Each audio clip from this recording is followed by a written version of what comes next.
Hello and welcome to the review, and you join us today on the wonderful Larford Lakes near Stourport. Has to be one of the UK's premier commercial fisheries, Tom. I think so. One of my personal favourites as well as commercial fisheries go.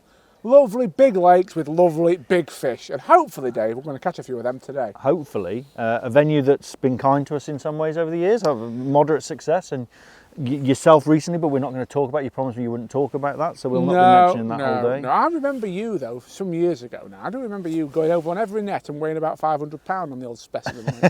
Well, I knew it was a 75 pound net limit then, so I knew with 4 nets I'd have at least 300 pound. It's, you know, give me 300 pound and I'll go off home, like, you know. And you did, didn't you? I think it's a big weight venue, and like I say, the reason we've chosen this lake is because we're sort of.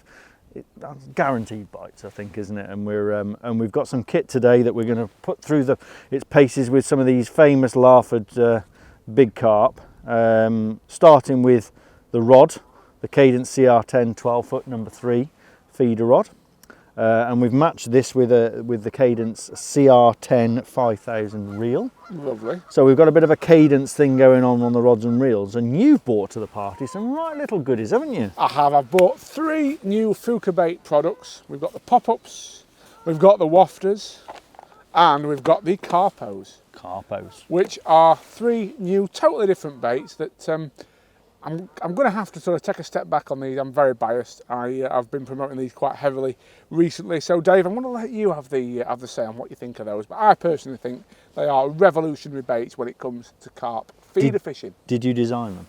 I didn't. I can't take any credit for that.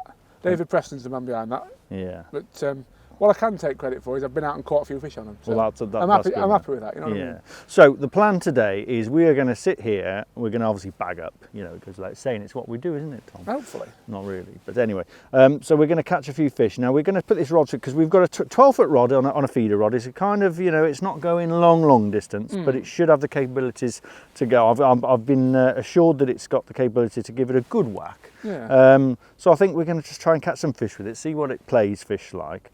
And then as the day progresses, we'll go out maybe a bit longer. But for now, we're pleasure fishing on one of the best lakes in the country.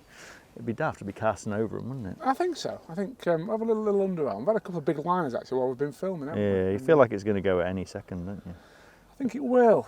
And as you say, you know, at 12 foot, I mean, that's a really interesting length for a rod. I think it's perhaps the most universal of lengths because it's not what you'd use for distance casting. I mean, for me, for that, I've got a 14-foot rod I'd use for real long range and a 13-foot rod that I'll use for longer casts. 12 foot, I'd say, sits in the middle. It's, for me, 50 to 70 yard casts. Big liner there, look, Tom. Yeah. 50 to 75?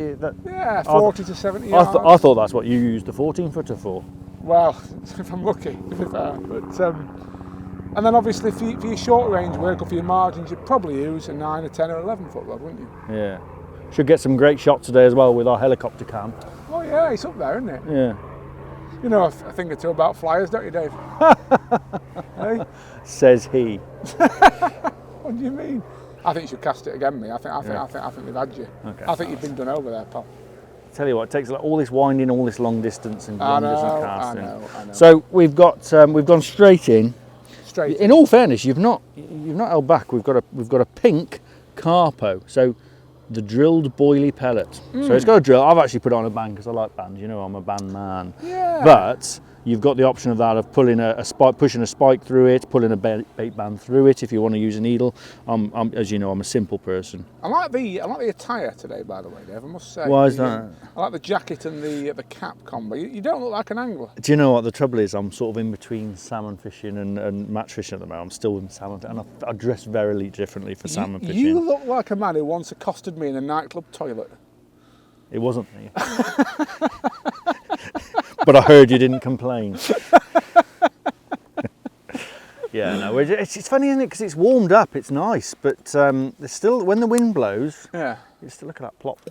Oh, beautiful. It feels wrong fishing like this, doesn't it? But anyway, listen, we're here to catch fish. Yeah, so it's still that time of year where it can still go a bit cold, and also the fish can be a bit wary, but I just don't think they're going to be, are they? This is Larford. Well, we're building it up, and I'm hoping that we're sat on our own. It's a fantastic venue. I would hope for. Basically, I think what'll happen. Tell me if you think I'm wrong. I think we're going to catch some F1s, some skimmers this morning, and then as we move into the afternoon, it's going to be or a large carp down the edges. when I'm sat on the box, hopefully. Could be, could be. Right, so I've put, sorry, I got sidetracked then. So I've put a Carpo on, one of these, like I said, the drilled boilie pellet. Okay, so we've got these in a variety of colours, and this is, you know, if you went to any on any match on here or any venue in the country now, and there's feeder fishing going on, people would be sat with their tubs of wafters. Is the big thing. Everyone uses wafters, but we've got here pop-ups and these Carpos. So we've got a variety, but that's quite a standard sight. But obviously these are designed again on the ethos of what's the word I'm looking for? You know, easy to use. What's the word? There's a word for it, Tom. Easy to use is a great phrase. I mean, it does exactly what it says on the tin. Yeah. So yeah. Convenient. Would that be? Yeah. But ultimately, the big difference is they're hookable. Well, those aren't actually. You could force a hook through them if you wanted to. Oh right. Okay. So they are actually a harder bait designed for bigger fish. The wafters and the pop-ups are hookable. They've got I can tell you straight away, they've got the distinctive Fjuka smell. Yeah, oh, that might be, oh, that's on, I think, Dave. Yes, yes. Oh, I see you know your judo well. Oh, Tom, I was panicking it was a bit bigger than it was then. This is democracy manifest. It's a theft one, isn't it? Lovely. Oh, it's a little F1, that. That is, I'd say that's a contender for Larford's smallest F1, Dave. Is it an F1 or a little common? Doesn't look common to me, pal. Looks quite nice. Oh, it is an F1, yes, it's an F1. Just dark in its colour. Look at that little bit. So I'll tell you what, that's a new fish, that is, isn't it? That's gorgeous. That's one of his latest stocking. Good to see. It's a carp. Look at the barbels on it. Yeah. You're right. It is a little common. Look at that. Simply lovely. Well, anyway, so that's a start. But I won't lie to you. I'm expecting something bigger than that, Tom. Yes, I think. So we've set up so we can fish longer, further out, haven't we? So we've got a 45 gram hybrid on here, but it's not really what you want to be fishing down the edge like this, is it? But you say that. I'll be honest. I would use that down the edge. I like a heavy feeder me when I'm in the edge, because I think the problem is if you have a light feeder, it can get moved. I'd happily use that down the edge personally. Would you prefer something lighter? No. I'm not bothered. You're not bothered? I'm not bothered. I feel like once it's set, isn't it? You know, it's. Yeah, but I just think with a 45 grammer, at least it's down. If it's, I know what you're saying. It's 20 grammer blown about. I just think at that distance, which is nothing, is it? That really, you'd like to think that once the fish are over it, they're gonna grab it. I tell you what, I've seen some sights out at this venue. I'm sure you've been the same. I've seen in matches here, you know, hundreds of carp up this bank on this grass bank, and like literally swirling around anglers' floats or feeders, and you can't hook them. And it can be the most frustrating of things, because you can have a Brazilian fish in front of you some days, and you can't catch them. And I think there are sometimes little things you can do to stack the odds in your favour, shall we say? Yeah, well, I suppose that's what it's all about, isn't it? But they are, it is renowned, especially this bank. Oh yeah. This bank is renowned for its big weight, margin fish. Well, both that bank as well. A lot of the big finals that go on here have been won with weights down the edge. The clutch, but I think singing at you. Yeah, I do like the clutch on this. I've been using these reels. We'll talk about these reels in more depth, but let's have a little. As we're still very much in the overview stage. Tell me a little bit about them reels, because Cadence reels, we had a little go with one before, didn't we? Okay, so I'll let you into, well, it's not a secret, but I use these reels. I've used these, started off using them for my guiding work, really. I have a set of equipment that I use for guiding on the river, for people who haven't got their own equipment. Yeah. And they seemed, nice, simple, nothing too, because of the price point of the Cadence products. Yeah. You're not scared of giving it to someone, a complete novice, and thinking that, that realistically they could drop it in. Yeah. Anything could happen.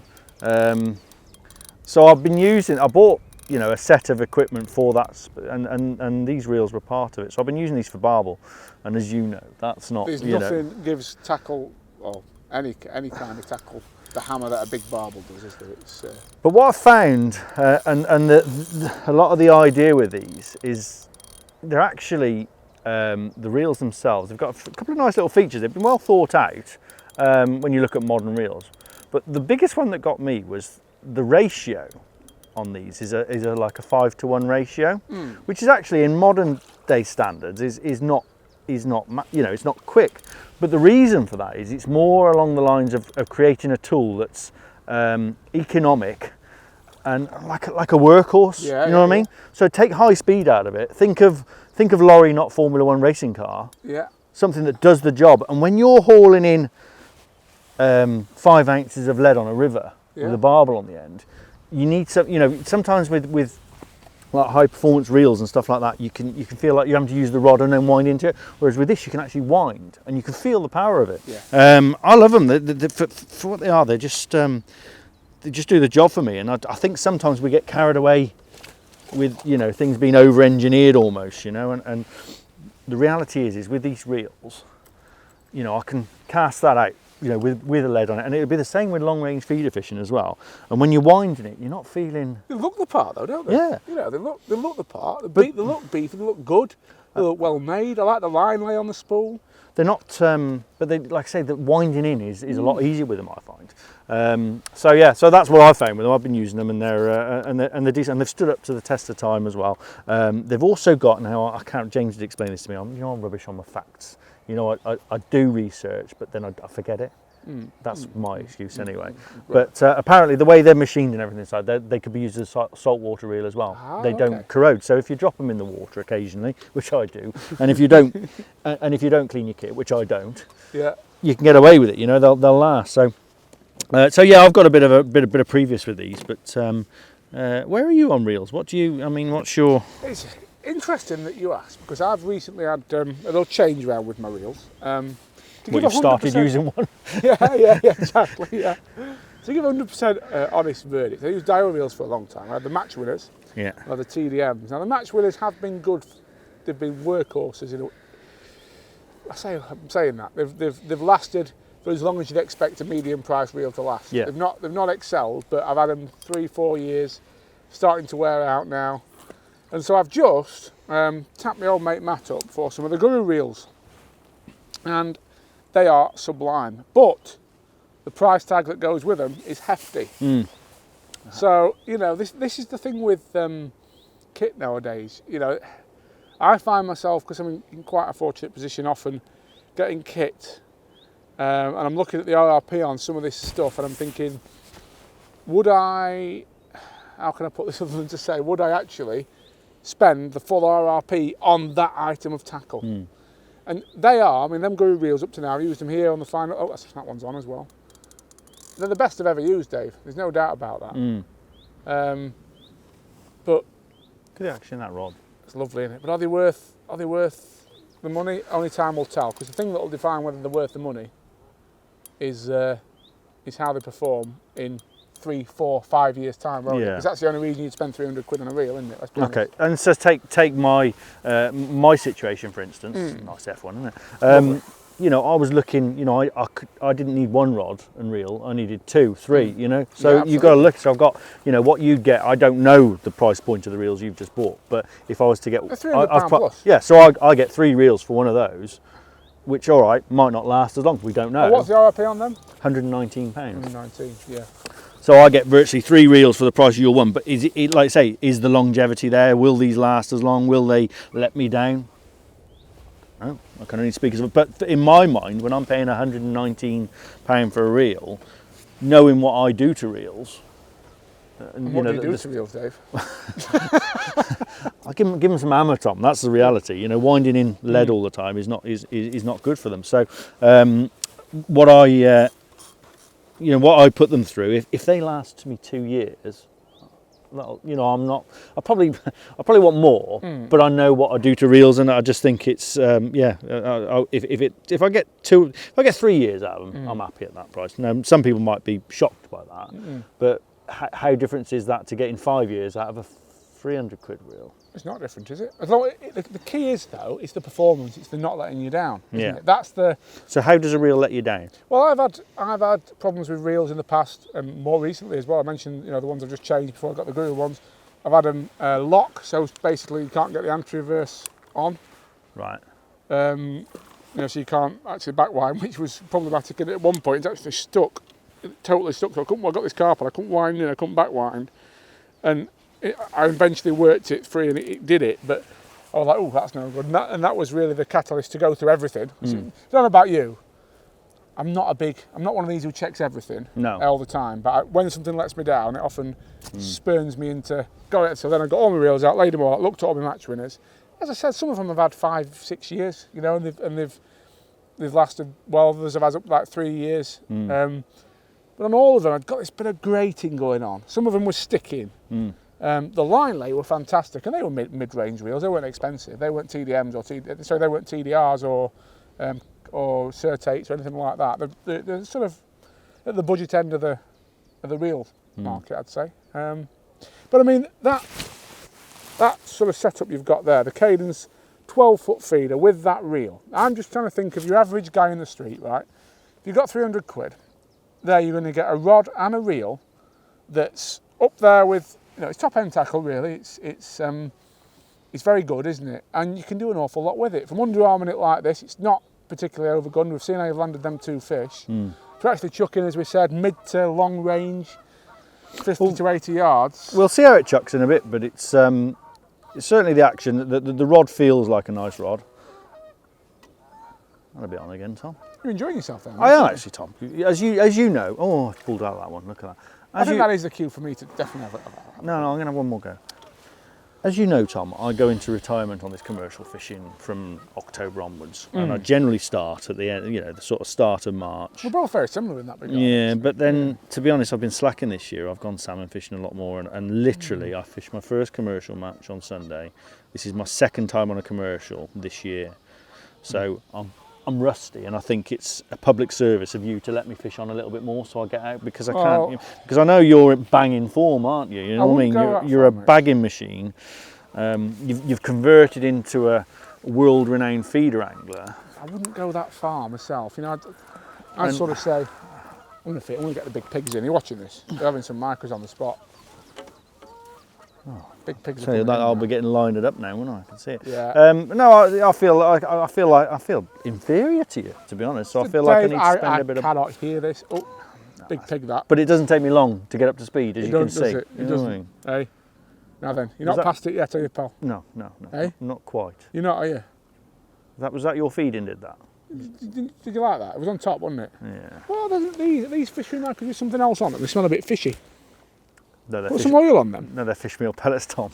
That's why they smell fishy. Devil. Thought you'd put some special sauce on them for a minute, Tom. No, Tom, I keep my special sauce to myself, thank you.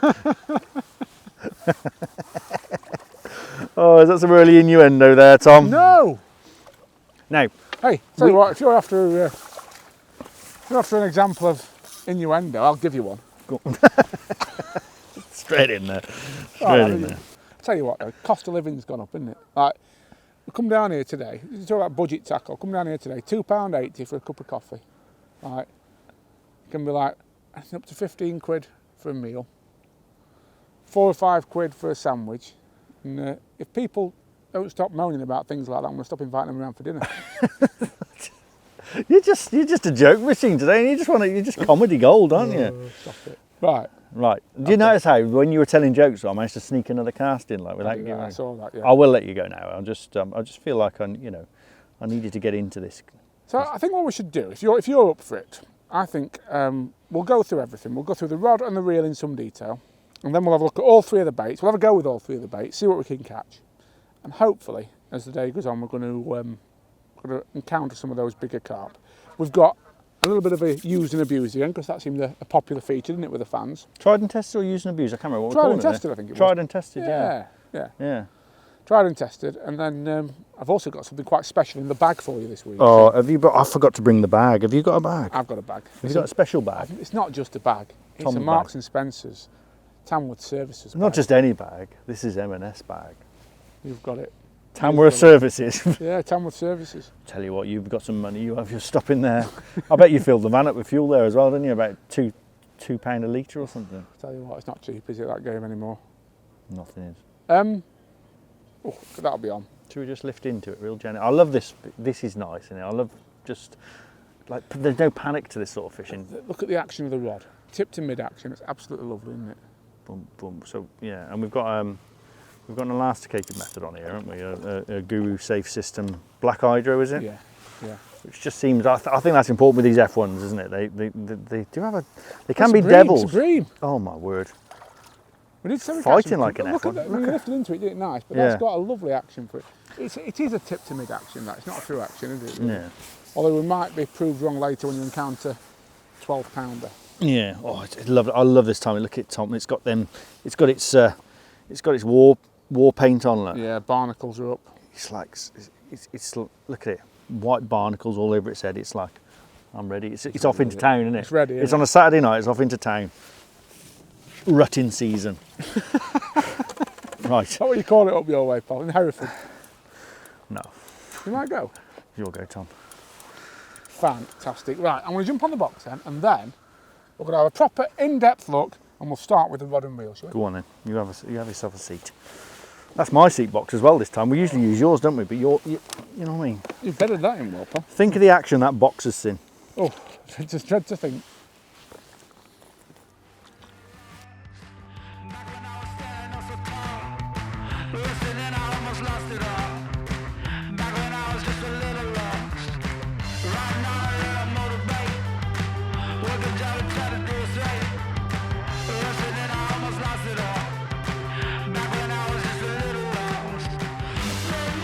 Well, that didn't take too long at all, Dave, did it? It's almost like you're informed, Tom.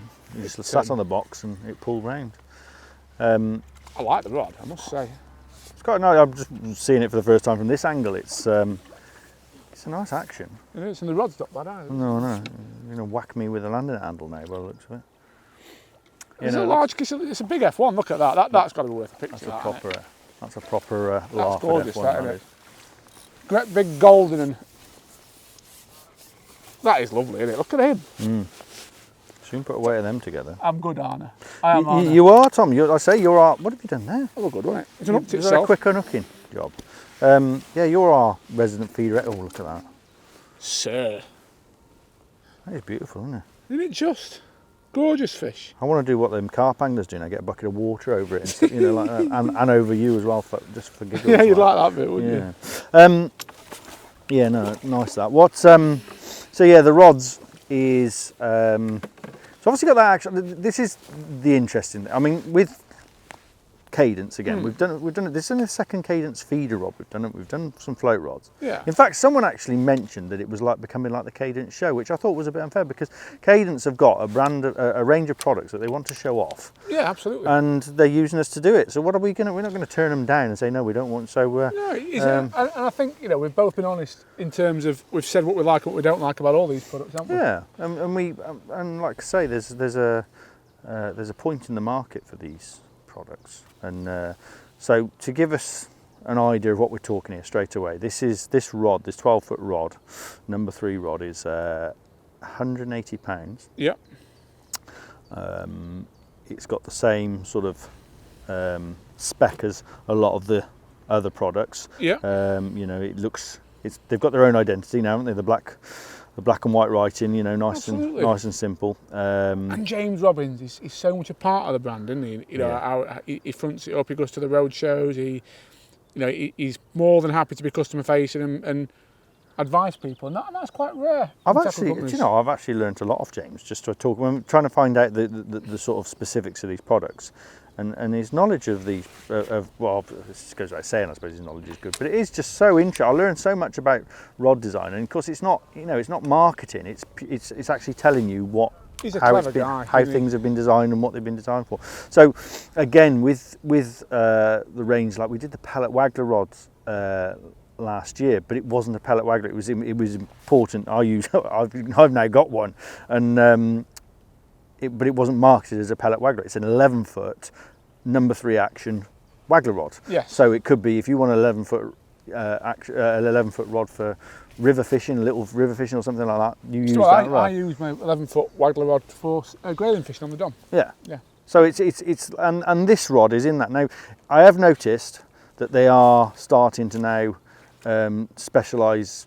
Obviously, like I say, a 15-foot float rod is quite special. That's for a specific purpose, isn't it, really? But in the 13, 12-foot ranges, whether it be float rod, feeder rods, I noticed there's a few. We've got actually. I think we're reviewing next for them a long range rod, which has got some real funky little design features on it. But and again, I learned a lot about rod design for that when you explain that. But this rod is more, again in that mould that okay, we're fishing it on a method feeder today on a carp venue, a predominantly carp venue. But these rods now have the actions, as we saw when you know, obviously the skilled angler managed to find the bream. That it's got that softness. It's got the action. It's about the action of these rods. It's not just it's not the 12-foot method feeder rod. It's the 12-foot feeder rod that could be used for throwing method feeders, or it could be used on a river for a bream. You know, sort of like a bream feeder approach on a slow flowing, like an Avon striped middle seven. And that goes hand in hand with the length. It's a 12-foot rod. You know, 12-foot. That I'm going to Holland next week on the Vaughan Canal, which is Some life you got in it, Tom. 50 yards wide or whatever. I'm taking two 12-foots for that far line. Yeah. You know, on the Special Lake on the Golden Rod final, it was a 12-foot rod for chucking a method feeder down the middle. Just that's the first time you mentioned the Golden Rod final there, Tom. Have I not mentioned that? Yeah, you're not mentioning it, and we're not going to mention it again. We might come onto it later on, but you're not allowed yet, all right? So yeah, that's that. And then, as you say, you know, I think I think all of us carry a 12-foot rod, don't we? It's a universe. We're in a bit. We're going to chuck it out there and see how. In fact, we're going to do that in a very short space of time. We'll have a recast. Changed to a white bait there. The last one was on an orange. It tries to a white. And that. Do you think bait colour matters? I don't know. I don't do enough of it to worry. I like white. I like white as a colour. I've always used white wafters. That didn't worry. But say colour makes a difference. I think we've mentioned it before. And I think that in winter, apparently a carp's eyesight is 15% less. No one actually picked up on that. I said that last time. And no one actually pulled me up on it. So I'm thinking it might be right. It's 15% reduced in cold water. The review sponsored by Specsavers. Yeah, that's it. Yeah, carp with their like carp goggles. Yeah. So colours it must make a difference. You know, you use bright baits, but do you not think it's as well on the day it becomes very like so you'll fish and you're like you've not had a bite on a white there. That there's many circumstances that could have led to that, but you put an orange one on now, it might rip round straight away. Or orange was the colour today. Yeah. Do you think it's just like about confidence and coincidence? No, definitely not. But I also think I don't think certain colours are definitely better on certain days personally. Right. But I also think it's that the most important thing is that process of working all the time, changing things all the time. Like if something like we know you had bites when you were on the box in like 2 minutes. Yeah. I had that F1 after about 2 minutes. So you know that didn't go round after over 2 minutes. So we had to change something. So you might as well, haven't you? What have you got to lose? Yeah. And if this flies round again now, then we're happy on orange, aren't we? Yeah. I think it's that work rate, isn't it? And that one thing I learned about that with regard to longer weights with feeder fishing. That's why a lot of good feeder anglers use stopwatches, isn't it? Because they know that then they can leave it in for 15 minutes, and if it goes round after 15, then they don't leave it in any longer than they need to. You know what I mean? Yeah. But what if it goes round after 25 minutes? Then you've got a long wait, haven't you? Yeah. I suppose it depends on the venue, doesn't it? Mind you, you're quite adept to that now, aren't you? You had a result when you qualified for a certain big final where there was a big weight. You had one carp in 5 hours, didn't you? It was a big weight. Did you set your stopwatch for that? We're 4 hours 30 in. Should I have another cast? No, I'm going to leave it. Yeah. There's lots of things now. But do you carry a stopwatch now, Tom? Yes, I do. Oh, you are fully affiliated. I bet you've got measuring sticks as well, haven't you? No, I haven't actually. Come on, Tom. I draw the line at that, Paul. No. You will have, wouldn't you? Do I own them? I probably do. I tell you what, somebody gave me some actually. I think they took pity on me, but I don't tend to use. I tend to clip up on the reel still, but I'm told I shouldn't, and I probably do need to get out of the habit. And I'm a very naughty feeder angler for doing that. Listen, I do. No, I think that's it. We joke about it, but there are specifics to everything. There's the top guys do it for a reason. They don't do it for show. And, it's supreme accuracy. Oh, probably shouldn't have picked up at that point. Got a bit carried away there. You did. You see the difference? How calm I was on the box. Now, almost stoic. Yeah, but you're our feeder expert, so I'll have to up my striking speed. What I'm doing now, Dave, is building the peg. Building the peg. Yeah. Building the peg. Yeah. Nothing to do with strap picking and getting giddy and missing bites. Too excited, aren't you? Yeah. Yeah, so you need to get those measuring sticks out because I don't think you'll be getting a call from Dean Barlow if you don't. Well, You've had a call off Dean Boyle. Take him to coach him on the River Wye, haven't you, last year? I took him out for a day. He's a lovely guy. You said to me, Dean Boyle rung me up for a day's coaching. I took him out and taught him everything he knows about river fishing. Yeah, that's what he said to me. Any success from here on is all down to me. No, he's a lovely guy. I'm dead shit. We took him out down the river. Took them all out. You know, friend of the stars. They are, aren't they?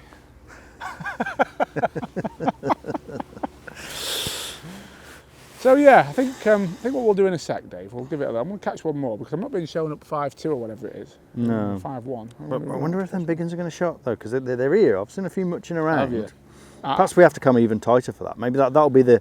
In fact, I've got a little challenge in my head for later on, which I'll tell you about later. Well, I won't tell you until it's challenge time. Oh right. But I've got a real interesting challenge. I think it'll look good on camera as well. I like it. So let's should we have a cast? Yeah, set a distance. Let's set a range. We'll have a little cast. Oh, okay. So what's this lake across there? It's probably wider than it looks here, but I reckon it's 75. I think it's 75 to 80 yards across. Yeah. So I'd be thinking with a 12-foot rod, probably with a real proper whack and everything in tune, you could probably make that. But I don't think we're quite set up. I think if you can go 2/3, 3/4 of the way across that lake. 12-foot rod, yeah, I would have said 60 yards. It's good. It's a good. So 2/3 over. I think because if you were going to that, if you're going to fish that length, you wouldn't. If you're going that length and further, you wouldn't choose that rod to start with, would you? Of course you wouldn't. No. I think we've got to recognise what we're, what the object is and what the tool is for. It's horses for courses, isn't it? So we'll have a little chuck. Yeah, go on. Let's see. Let's do that, and then we'll go through these new hook baits and we'll show them at close range, can't we? Oh, close range, yes. Sounds ideal. But would you like to? Well, I've caught this next fish, of course. Would you like to be first on the box with the cast? No, you're on the box now. You can stay there, Tom. I want to see you casting. If there's any slightest chance of a crack off, I want it to be you. Well, if there is a crack off, it will be blamed on substandard tackle because it obviously cannot be the angler in question, can it? No, you've never done any cracking off, have you? No. No signs as yet, Paul. Come on, get round. Don't be like that. Now then, don't be like that.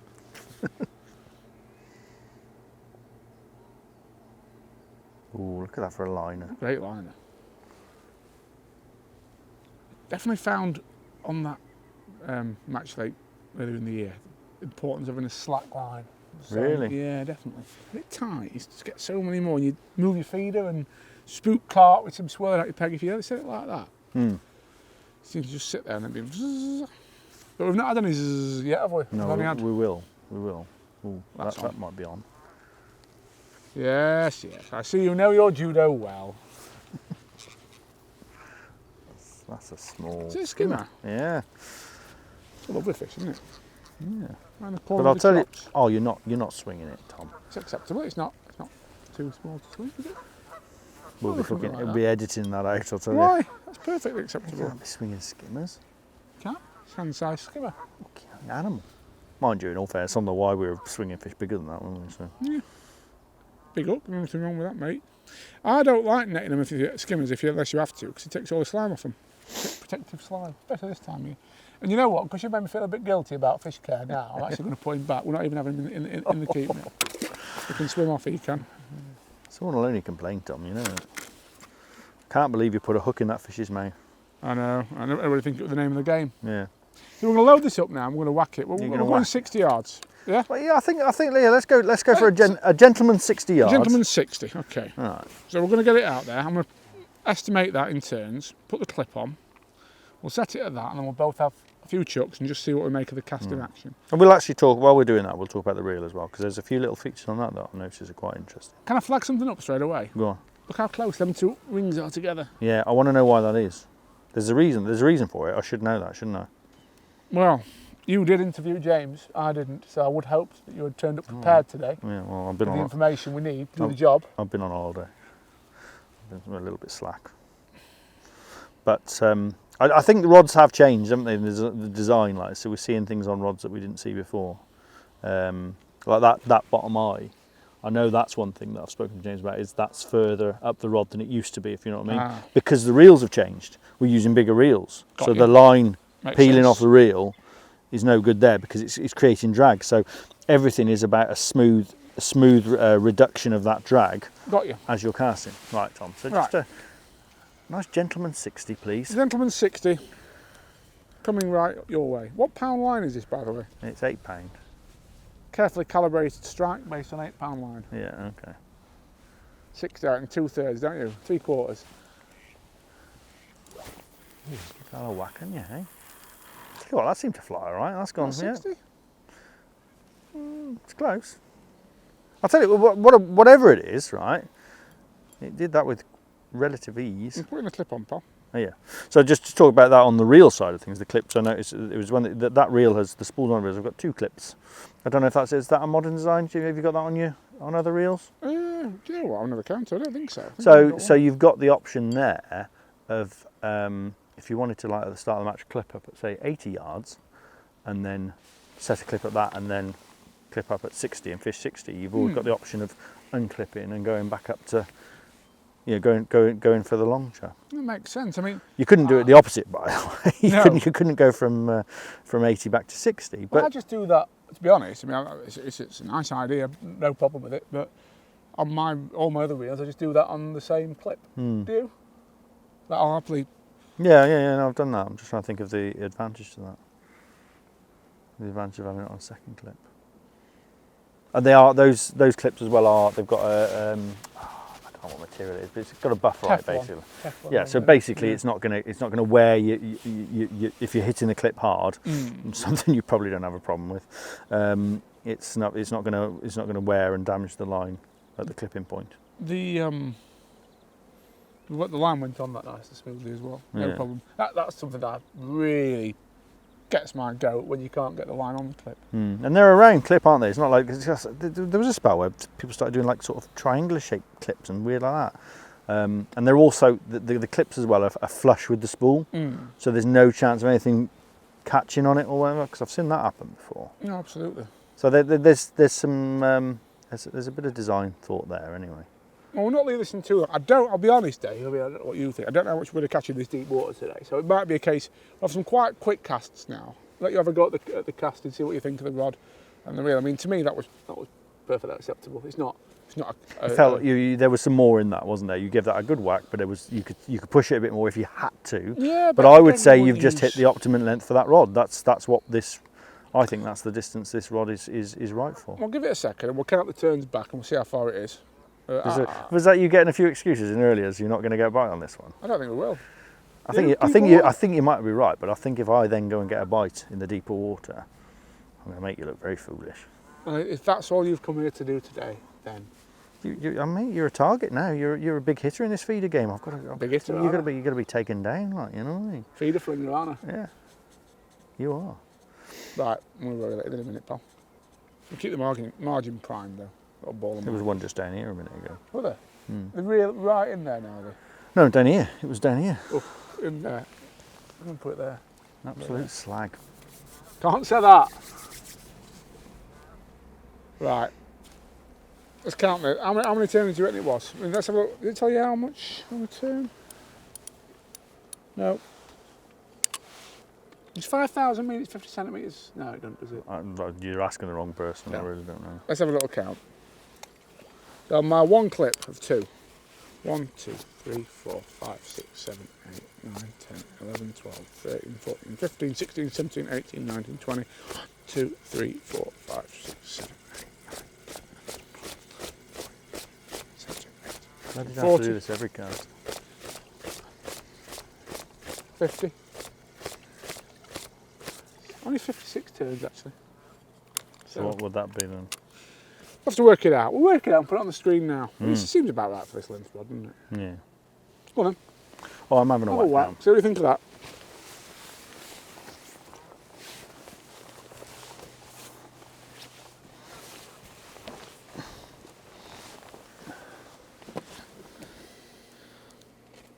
I quite like setting up for this morning with the fact that it was just a feeder rod, like.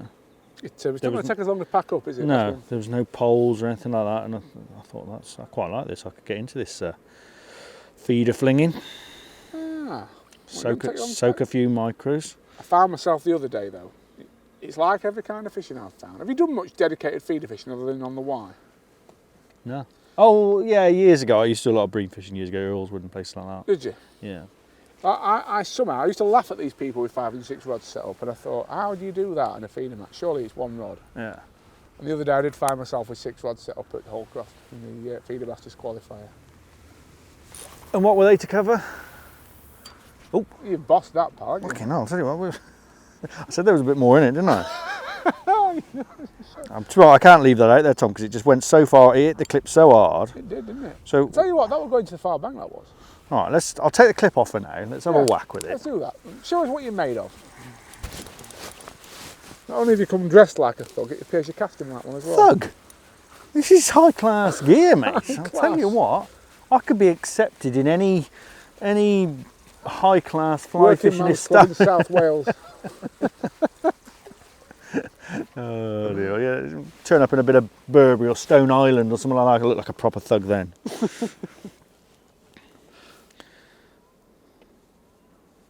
My age, Tom, you've got to keep warm. It's worth spending that little bit extra on clothing just to make sure you're warm. I can imagine. Especially with the rise in heating costs these last. You'll get your winter fuel allowance though, won't you? No, not quite. Not quite, Tom. I'm not quite there yet. I'd take any allowance right now, though. Right. Stranky Boyle once famously said, "Go on, I'll cast first, and I'll tell you what." Before you make me laugh.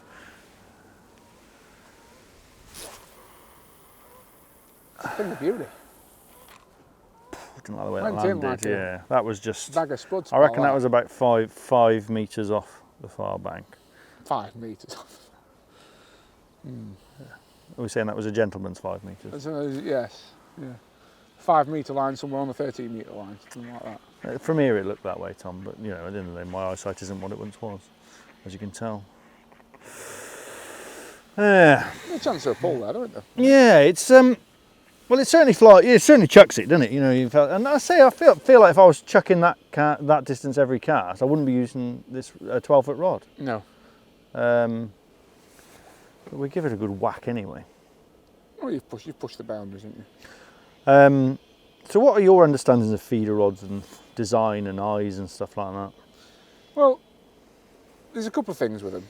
Firstly, and this rod's got it, you know, bigger eyes than they ever used to be, and that's my understanding of that is 2 things, but mainly based around using braid and shock leader, so you can shock leader not fly through them easier. Yeah, our tips have got bigger eyes on there Yes, these days. yeah, I mean, I actually bought a new quiver tip for one of my dowel rods the other day from Wickersley Angling.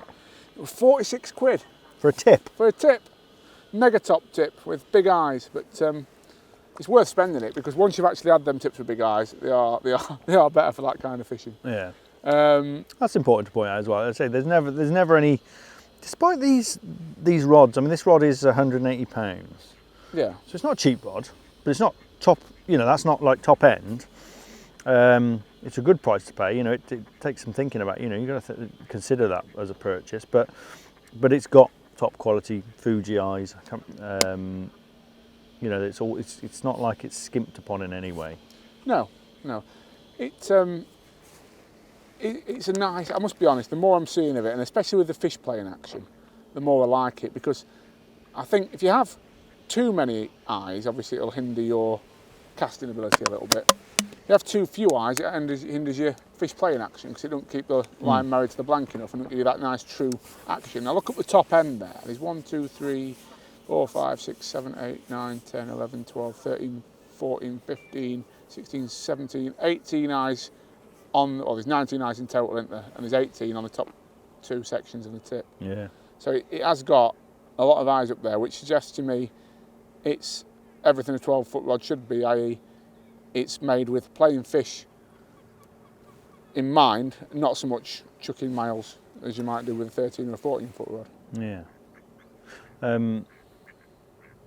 Yeah, I think it's like I say, things have changed, haven't they, over the years, and the way rods are designed. But and I know, like when they're making these things, you know, when they're designing these rods now, everyone's looking more at like carp fishing and beach casting and all those things. You know, what makes, you know, again, like match fishing or course fishing is learning from other disciplines in how we you know, cast in performance and stuff.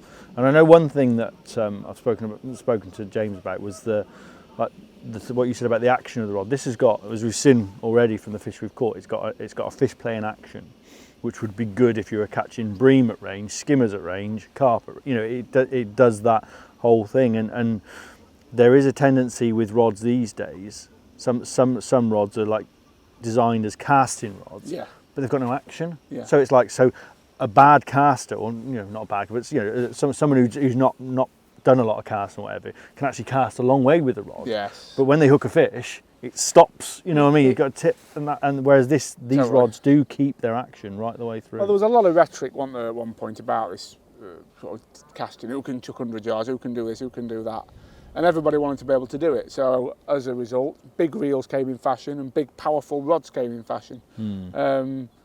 And yeah, to be honest, the number of times you have to actually chuck 100 yards, it's not very often, is it? I was going to say it is very specialist, isn't it, in those venues where like Boddington and places like that, where you're fishing for maybe 5 or 6 bites or something like that in the winter. Because let's be fair, if you were catching an F1 chuck, you wouldn't want to be chucking 100 yards for it. You don't want to chuck further ever after chuck. It's like the same with principles of pole fishing. You don't want to fish 16 metres if you can catch them at 5, do you? It's just it's a tool for a job. That's exactly what it is. I just realised my counting on that eye count was awful. I've just triple checked. There's 17 eyes on that rod between the tip and the first thing. But as I said, I think that does make for a lovely fish playing action. Doesn't hinder the casting action at the range that you're wanting to get to either. I mean, I just watched you cast that. It went out lovely. I was very happy with it. That would be the fear with more eyes on, isn't it? That it would change the way, firstly, the way the rod reacts. Yeah. The weight of the rod and also the strength of the rod, isn't it? Because eyes that aren't in the right place can actually put pressure points on the rod, can't they? Yeah. And different things like that. And I think as well, a really key point to mention is that we've paired the two up. It's the right rod with the right reel, and it's a big reel that's going to handle sensible sized casts quite nicely. However, I'd have to say I think you're right about this. They're not going to be set in the deep water today. Come on, let's have a drop short. I feel like we're cheating though, Tom. We're not cheating. We've had a listen, as I said to you, I feel that is a universal rod, so we can test the fish playing action out much better on the short chuck. And the other thing is, as I said, if you were going to buy one length feeder rod, it probably would be a 12-foot rod. So for a lot of people, they'd be just as happy using it for underarming. The other thing as well, just to say, because of the whole all-round, it's not marketed as a method feeder rod or a bream feeder rod or anything like that. So imagine now you're on the middle Severn or the Avon, you've got a bit of water on, you're fishing for bream, rod up in the air. You'd do that as well, wouldn't it? Well, let's have a look at the action. So you imagine a bit of tow, like that, fishing for drop backs off bream. I've got 2 of the Guru Aventus rods for that game. Have you? And they're absolutely brilliant because they're just the tip bends on them. Yeah. I use my tournaments. Now my tournaments are probably my favourite feeder rods, but I used them on the Trent the other year where it was quite pacey on the tidal. And it just got a little bit too much bend. It was almost like the top third of the rod bent rather than the tip. Yeah. I've had that where sometimes when I've used distance rods for on the river, trying to make it cast with 4 or 5 ounces of lead and all that stuff. What I find is when you've got a lot of flow on and that, and you let a bow a line out, put it on the rod rest, I find that it just keeps bending over the rod rest. Yeah. It doesn't. Whereas a decent river feeder rod will sit. Bait's come off there. It'll sit on the rest, and the tip bends over for your drop back, but the rest of the rod is holding it until you need that action to bring it in. So sometimes those rods don't convert into good river rods, but like you say, there's the good rods do, don't they? Absolutely. So why don't you drop that in short? We've had a good look now at the rod and reel. I think it might be time for me to show you what's in the bag, and then we can come back, go through these new baits and see what we can catch on that short chuck feeder line. Okie doke, sounds like a plan. Drop her in then and we'll have a cup of tea, shall we? Let's have a cup of tea.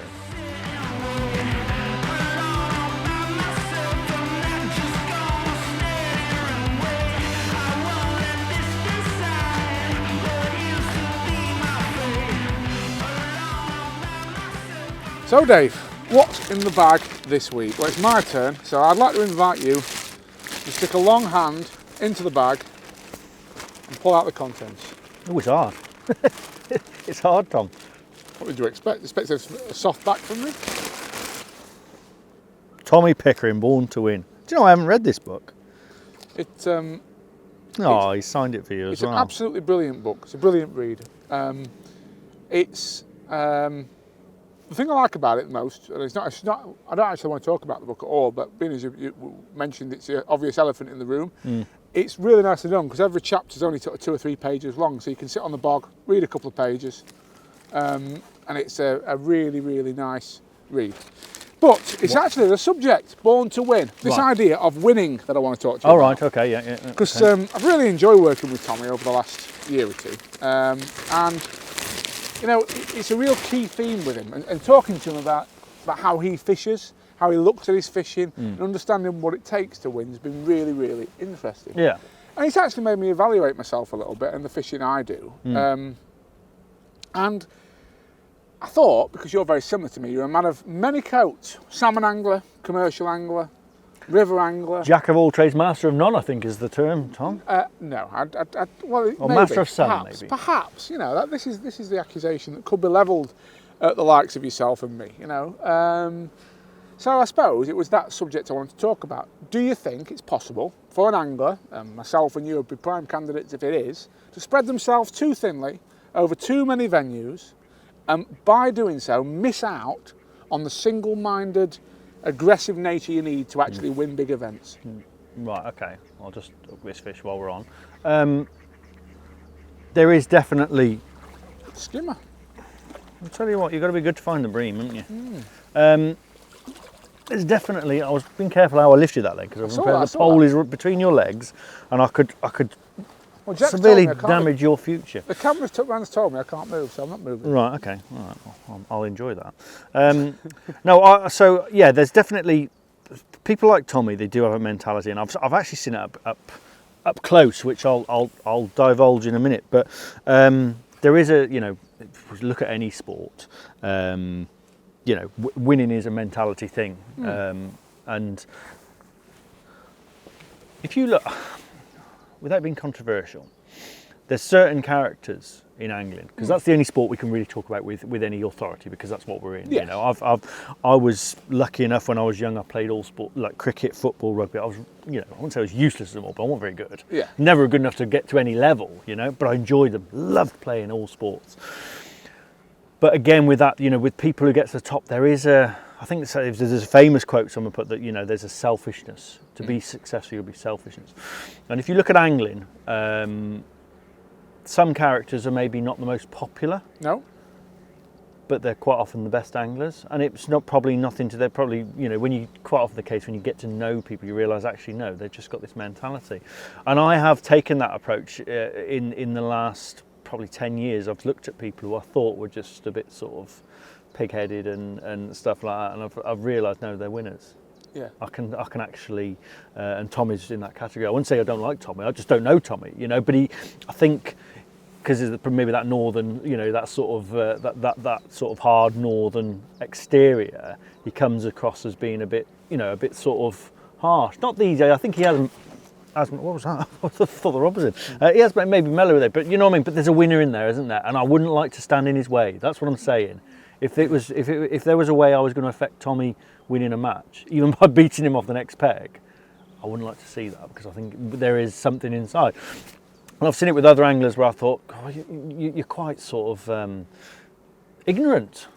But I realise that the times I'm judging them is the times when they're in the mode, they're in the, you know, whereas... I think there's two different things there. It's interesting you've gone down that route, because that wasn't really what I was meaning. But I mean, there is something to say there, in that I think when you're on the bank, you've every right to be aggressive, and I have a match mode a bit that people have said in the past, God, you're a different man when you're fishing. I have had it. I have done it myself, where people have gone, "Oh, you've gone a bit serious. To chill out, like." Yeah. Not so much these days. It doesn't happen these days, but I did have it once. You know, a couple of times. You know, so I do see it. There was a young lad, Josh Duffy, and I saw him on a coaching thing once, and obviously I was. P's and Q's were dotted, and nothing, no swearing, and he happened to come and sit behind me one day on the air and called the canal in a match. And the first thing he said was, You do swear a lot when you're fishing, don't you? It's like beep when you're up one. Yeah. Oh. No, it can. I mean, we all get there, don't we? We all get angry and stuff. But sorry, yeah, I did divulge a bit there. What I'm saying is that there's, I think it's how we all take it seriously. We all want to win, but there is a winning mentality. There is a stubbornness and a bloody mindedness, and I think Tommy has got that, and I could name quite a few others within our sport that have as well. And but going back to your point about spreading yourself too thinly, now for someone like me, if I'm going to be completely honest about myself, I've always been someone who it takes me 2 or 3 visits to a venue to really feel like I'm competing. Yeah. And I don't mean winning either. I mean competing. But I've always felt that when I did, then I was into it. Like years ago, I spent some time living in Birmingham. So I went to Earlswood bream fishing a lot, and it didn't take long, but and I was winning regularly, and doing really well and felt confident. There was a canal up by the Monmouth to Brecon Canal when I was quite young still, when I was 17, 18. We used to go there, and I used to go there, got into it. But I can't just turn up at a venue and click straight away, and those guys can. I find, So it's kind of like, for me personally, for my own fishing, if you ask me personally, yes, I do, because I go around fishing qualifiers, one-off, go to Lindome or somewhere like that, and you go there and you find out, or somewhere you go there, oh yeah, Worm and Caster's working now. Oh, I've gone there with maggots and and pellets or that sort of thing. So that certainly affects my chance of success. Was that underpreparedness though? Was that a different thing? No, I try not to be unprepared. I don't want to go. I'm not wasting my. Maybe I'm not as. Probably because I'm not as forward, I don't sort of like, I don't spend all my time on the phone saying, how's that fishing? Right. Maybe I should do more of that. See, I'm lucky, I suppose, in that, or lucky or unlucky, depending on how you look at it. I spend a lot of time on the road, a lot of time travelling. And so I do talk to a load of anglers very regularly. And I am looking that info's never the problem for me. I can always normally find out on any venue what the crack is. But then, I think sometimes it's time and motion. Like the number of times I've had it in matches where I've been somewhere, I've had a match, and I'm same as you, that's why I like a couple of practice matches before a big event, because you do go and you think, God, I'm a bit rusty at my pellet fishing, or I'm a bit rusty at my maggot feeder fishing. Do you know what I mean? And it takes you 2 or 3 matches to get something like as good as you can be, doesn't it? Yeah, absolutely. And I think... but I just think there is a difference. There's certain angle. Oh, you're not stood on the thing anymore. I moved around. Oh, I've got to. I've had to. Still not ideal. This position. You're still hampering me, but I'm adapting. I'm adapting, and that's what all the top. That's what top anglers have to do, isn't it? That's what we have to do now. But no, I think it's I say there is a difference. Some people are just different, and I think people like Tommy Pickering, and they're an exception to the rule. They are exceptionally talented, have an exceptional natural talent. Him and Dennis White and those guys, and people like Will Raisin and Des Shipp and Andy Bennett, any number of people, Jamie Hughes. They've all got they've got something a little bit different, but they're not the norm. They're not the majority. There's not. You'd struggle to find 2 or 3 people similar in that sort of category, let alone 100. There's not like hundreds of Jamie Hugheses running around. But there's lots of talent about. But there is a difference. There is a. It gets very philosophical, doesn't it? It's the old thing about, is he born great, or do they learn greatness, or all that sort of thing. No, it's about things coming together. Lifestyle make you who you are. Well, yeah, and that's the other thing. I mean, because you chose the book, let's use Tommy as an example. I've seen stuff in last week, as social media, and you see stuff, and I've seen like pictures of Tommy when he'd probably only been 18 years old, and he was at the top level. Yeah. He was fishing I remember there's one in Denmark, he's fishing whatever. Skanderborg or whatever it was. Yeah, whatever it was, a Woodbine class or something like that. He was a young lad, but he was there at the top. Yeah. And I know we've got lads like that in the sport now, but how fishing was then, when it was like so condensed into big venues, big matches, not all these different circuits and stuff like that. He was there at the time. He was obviously exceptional at a very early age, and whatever reason that was, I know that I don't know his background, but a lot of that area, there were miners and stuff like that. You've got to have opportunities, but you've also got to put yourself in you've also got to be at some point go, well, this is what I want, this is what I'm going to do. And at some point, Tommy Pickering has gone, I'm going to be a world champion. This is what I'm going to do. And if you're not prepared to do that, you're not going to get there, are you? You know, that's it. So, to sum it up then, final question, and it's the same question you asked, yes or no answer. Do you think if you went commercial fishing just for a year, and got rid of the river wine, got rid of the salmon fishing, got rid of all that, well, I suppose it's two questions. Firstly, would you win more, do you think?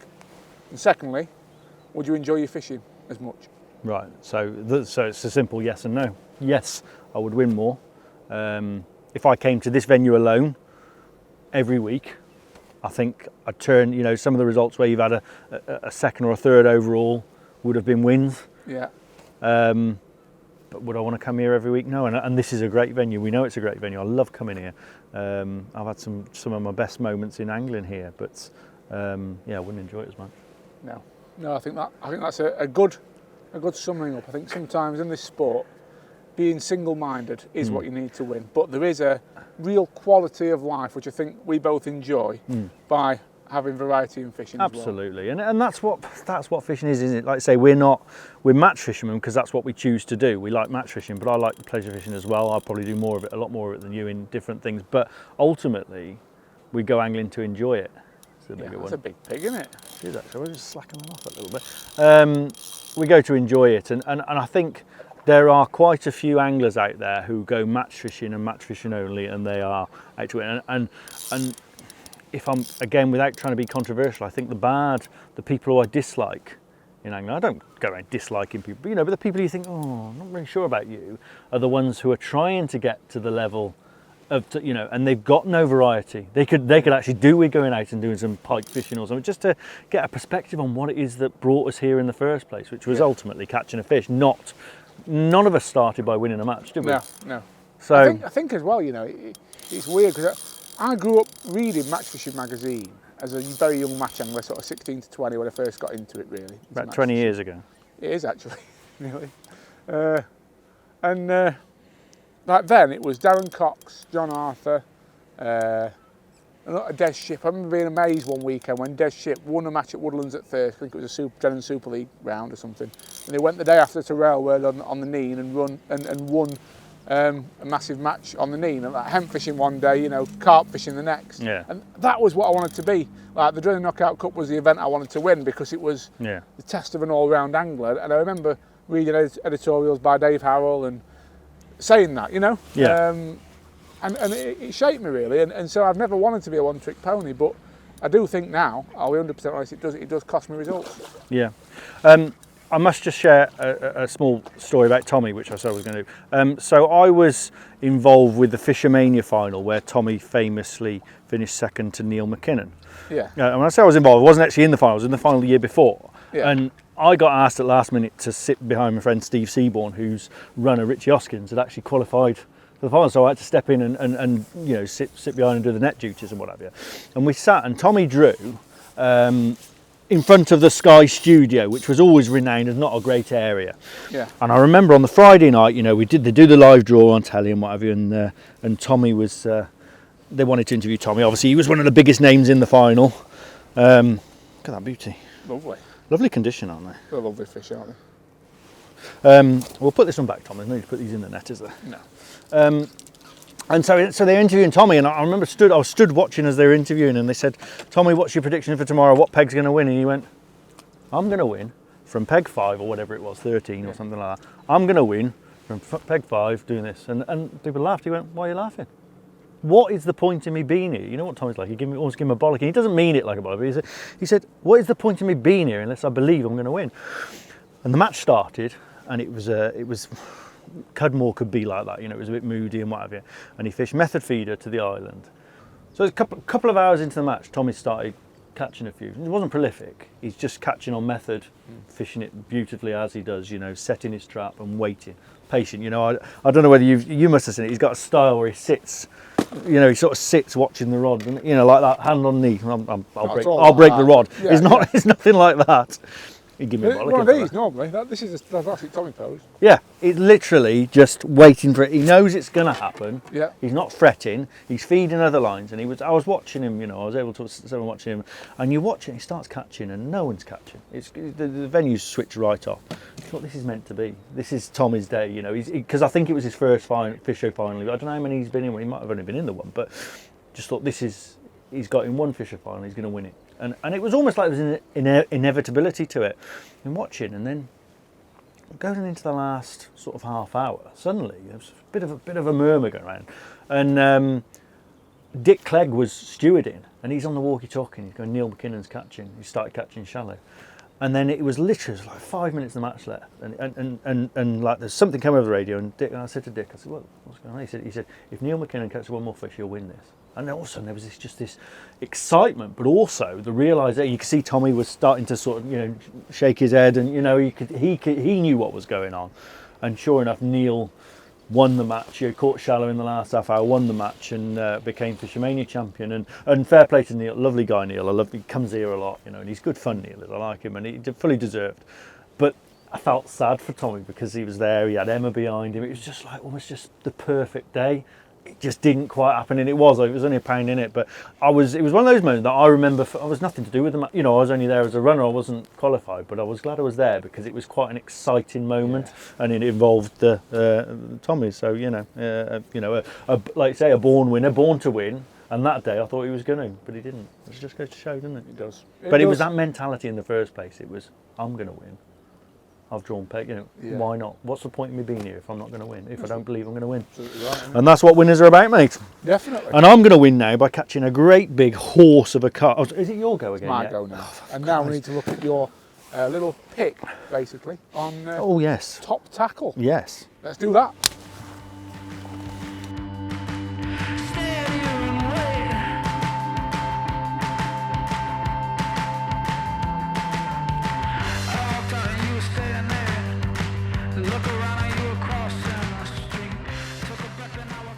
Well, Tom, as you slide the pan under this horse of a Larford carp. Great fish, isn't it? It's lovely, that, isn't it? I thought now might be a good time to do our tried and tested, is it? Tackle on test, whatever it is. Tried and tested. Now you were asking me earlier what I've brought, and all the time you don't realise you actually sat on it, Tom. Really? My tried and tested for today is that seat box you're sat on. This is the Absolute Station White Edition from Preston Innovations.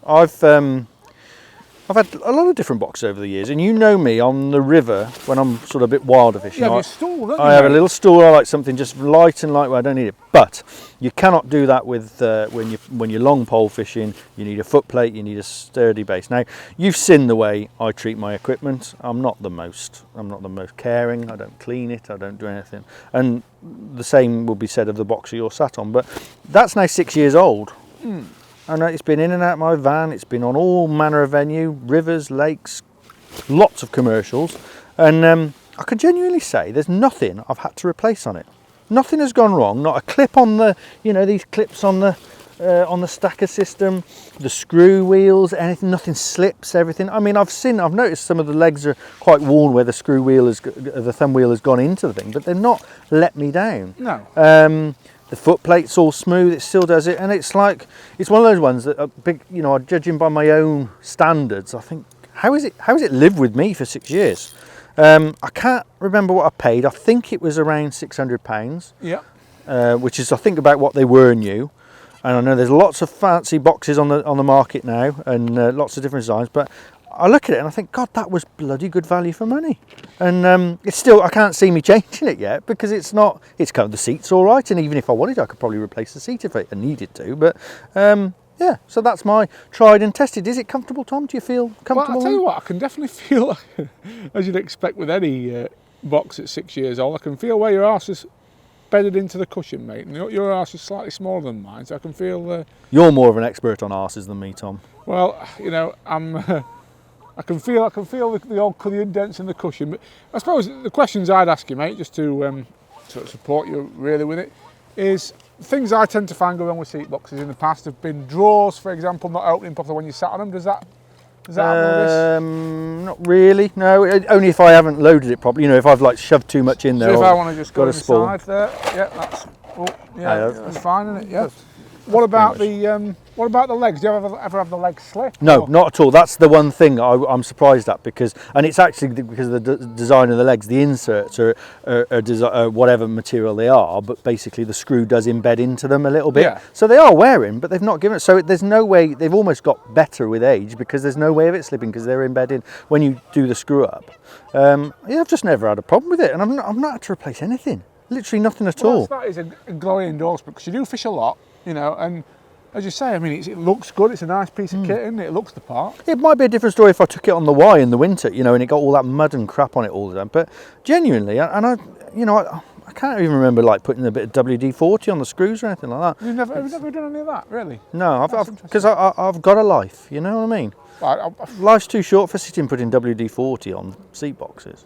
I tell you what, I would say that I do love about the Preston seat boxes. I'll be honest, personally, I love this more than the actual boxes themselves, but that's all the accessories that go with them, from the toolbars, the keep net attachments, pole socks, side trays.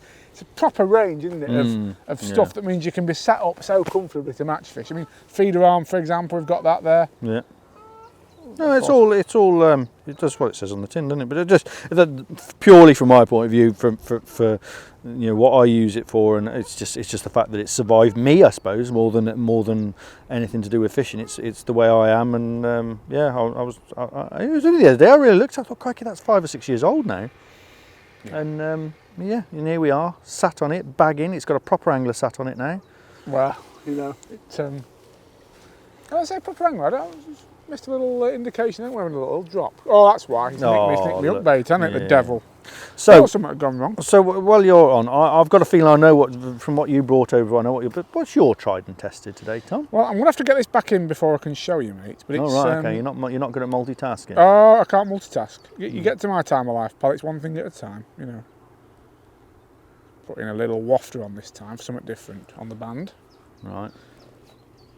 I'm going to show you two things. And one of the things actually we're using in a different size to what I usually use them in here, right now. So it's going to be a good one to talk about this. Interesting. Because I think you're a fellow lover of these particular. I think I know where you're going with this. Go on. Particular products. Products is the word, pal.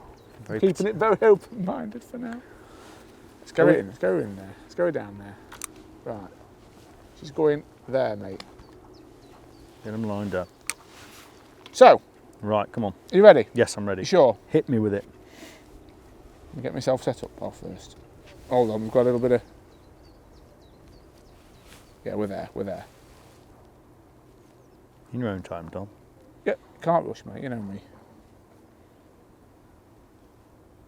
She's there, she's in. Right, I want to talk to you about two products. 2-in-1 this is. Right. And it's all contained within this hook box here. Right. First thing is these hook boxes. Yes, I do own... and under the seat you're sat on, I have got some of these. I have also used some of the simple ones. Okay, so this is a Guru hook box. Yeah, they're about the best. Hook length box, the best, I think. To be fair, for keeping the water, moisture, etc., out and keeping your hooks in good nick. And also the magnetic nature of the box as well. Yeah, pins in great condition as well. There's not much can go wrong there, is it? There's a big line there. Okay, so that's thing, and I have to say it's very well plenished. Now, before I don't know where you're going with this, but first thing I'm going to say is you don't tie these yourself, do you? Stop it, Dave. You don't, do you? How could you insinuate? Do you? Someone ties these for you, don't they? Yes. A man of your caliber, yeah, I know. But yeah, so they're a very neat looking hook length box. And what's the other subject? What's inside it? It's the hooks, mate. It's a Guru QM1 hook, because I've been doing a lot of carp feeder fishing lately, and you know what? I want to go up even closer. I'm going to drop it right there. Oh, you filthy animal. I just think they're the best carp hooks going, I'll be honest. QM1, right, that's what we use. In all fairness, we got my hook length on there, and that is a QM1 that is also as well. QM1, in a smaller size than I use. Yes, but they did revolutionise feeder fishing, didn't they? Tell you what, Dave, we're in a bit of a pickle here, pal. A bit of a tangle on the reel, mate. All right, do you want me to do tangles, Tom? I do this shit for a living. Do you? Sort that out, because and I'm taking no responsibility for that.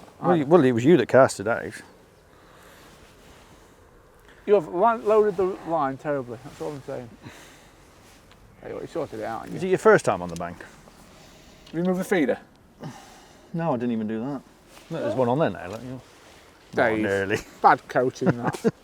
Some people pay this guy for this sort of thing. No, I just think, honestly, I use them in bigger sizes. In there, there's 10s and 12s, which is what I tend to use them in QM1s. I don't really use them any smaller. And what size hook bait would you use with a 10? I'd happily use a 6mm wafter with a 10. Really? Yeah, don't worry about that. Yeah. Because I always think it's in a feeder, isn't it? It's in a little pile of bait, it gets sucked up. But, a 6 or an 8mm wafter, I suppose, or a 10mm wafter. But what I'm interested in is like I say, I think the hook shape, it came from the idea of a circle hook, didn't it? Which was used in shark fishing and things like that, isn't yes. it? I'm not wrong on that, am I? I don't think so. So it was the idea of a circle. But what's always got me is these have, like say, the revolutionised feeder fishing, I think. Yes. But they, you don't see them being used in carp fishing. That's true. I never really thought about that. Yeah. But do you think the QM one is just absolutely perfect design for for method feeder fishing? For match. For what we do, for setting that table. For match size carp. So this is what I don't get. Why don't you see them being used, or a version or a variant of them being used in big carp fishing? It's true that. It's a really good question. I was due one. But the thing I like is you can tell they're good because of how hard they are to get out. I mean, you've seen me struggling with that last carp I caught. Oh yeah, they just the shape of them, the beds in. I noticed on yours as well. You got a nice little silicon band on that, and that just keeps your bait straight, does it? It just means it pops up into their mouth and turns as they try. You can move it round as well. You can move it round the shank so that the line comes off at a perfect angle. I used to do that on my barbel hook lengths on the river, but really? I stopped. I realised it wasn't making a shit of difference really. Is it not? I didn't think so. Not with barbel. Barbel feed not with barbel because the way their mouths are shaped, but with carp definitely. And I again, I might be wrong on this, but I've noticed on these the amount of fish you hook bottom lip with these. Yeah. That's a big thing, isn't it? There's something to do with the shape of the hook and the way it turns. How long of QMs? They must have been what, 12 years now? Must be. Oh, that's a good. Oh, look at that. A great nod. Is it a horse? No, it's not. It might be a fawn. Might be a horse. No, it's not, is it? They normally scream off by now. What do you reckon it is? Oh, it is, look. It is. It's just a bit... No, it's a big horse. An os. It's an os. But it just didn't tear off like the others. Either that or it's just tamed by your charm. Well, it could be, couldn't it? Sarah's massage. It just looked up and it's gone, it's Scholey again. Here he is. Get in there, you look at that. Beauty. All right, so just to finish, so QM, yeah, so what, 12 years? Yeah, yeah, must be. 10 years. 10 years, I'm sure. And has anyone ever copied these, Tom? Are any other brands do a similar shape hook? I wouldn't say copied, but Preston do a shape that's very, very similar. Based on the similar principle. Yes, circle hook sort of shape thing. Yeah. And that's, I've never used that, but you know me, Dave. Like if I find an item of tackle that I'm confident in, I tend to stick with it. Yeah. And that's what I've done with them QM1s. So for me, them. And the box as well. And the hook box, so they go hand in hand really. I mean, I would say as well about the box as well, the way the lip is designed, that it's a very strong magnetic pull together, but also you've got a seal around it, so if you drop them in the water, one, they float, and two, they don't let water in, so they are very well made, and it's strong reinforced plastic. I think. Have you asked your hook tire how easy they are to load? Because you wouldn't have a clue, would you? Well, I don't concern myself with things like that, to be honest, Dave. No, you have staff for these things, don't you, Tom? But no, I would absolutely agree that they are a good product, well made, well thought out, and the QM, properly tried and tested, still going, never bettered, and we all use them. Clear again, you might need to bring me out for a day on Larford because this isn't going to plan today. You know what I mean? Sometimes I wonder how you get out of bed in the morning. Right, come on, catch me another horse. Another horse down the edge. Yeah. See what we can do.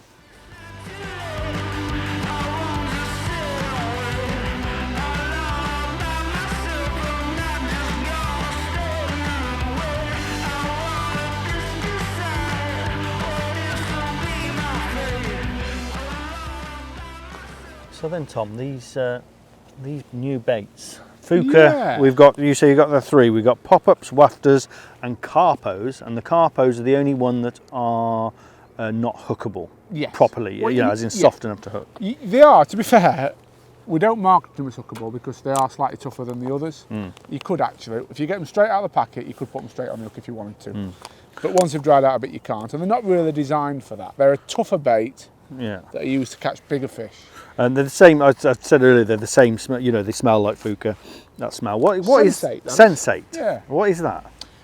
It's basically a formula that David Preston's come up with that appeals to all species of fish. But because it's so different to everything else out there, I've tended to find it catches bigger fish than a lot of other flavours as well. But you know, I've caught, well, if you look on the Fjuka YouTube, you'll see I've caught roach, skimmers, tench, bream, carp, F1s, every different species Grayling, of fish. I saw that, grayling. Yeah, on them. Trout, you know, the lure bait's the same flavour and that catches trout and other things. So you got the three different variants, and what sizes have you got in each variant? I've got some 11s here, there's some 14s in the Carpos. Yeah, in the Carpos there's 3 sizes, which is a 7mm, an 11mm and a 14mm. And in the wafters and the pop-ups there is a 4mm, a 6mm, pulled the hook out of that one's mouth, didn't I? A 4mm, a 6mm, a 8mm and an 11mm. Right, okay. So it's a good range. And I say this is something now that we see, you know, every angler on the bank will have some form of wafter. Wafters are the one at the moment, are they? But what's been already interesting today, I've found that when I've been sat on the box, the Carpos have been the better hook bait. Now, again, this goes back to whether confidence and whether it's just sheer coincidence and stuff like that. But there is something about the way we're setting this up with a hybrid feeder and that the fish are coming over it, and how a bait will lift up, you know, into it, or be sucked up into a fish's mouth, isn't there? Absolutely. So the variety is quite important. It's really interesting you say that, though, Dave, because I personally, on the Golden Rod final, when I came here practicing, I got all these baits with me, and I tried the wafters.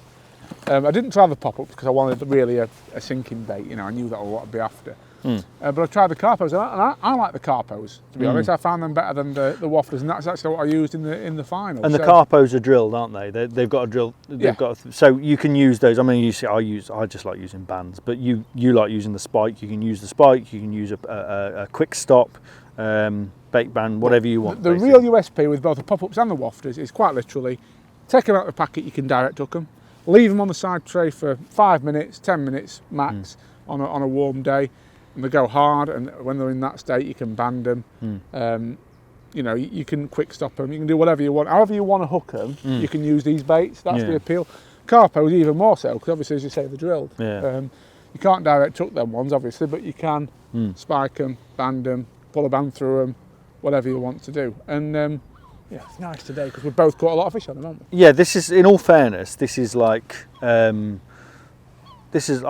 really like from using them, because literally all we put on the bait tray today was pellets and wafters. You know, there was no room for anything else. You know, I've got another brand of wafters in my bag which I bring round with me, but we haven't even got those out. So it's been, for me, I'm putting one on at first thinking, is this going to work? And then what I've enjoyed is trying different things, like I say. So we tried the wafter.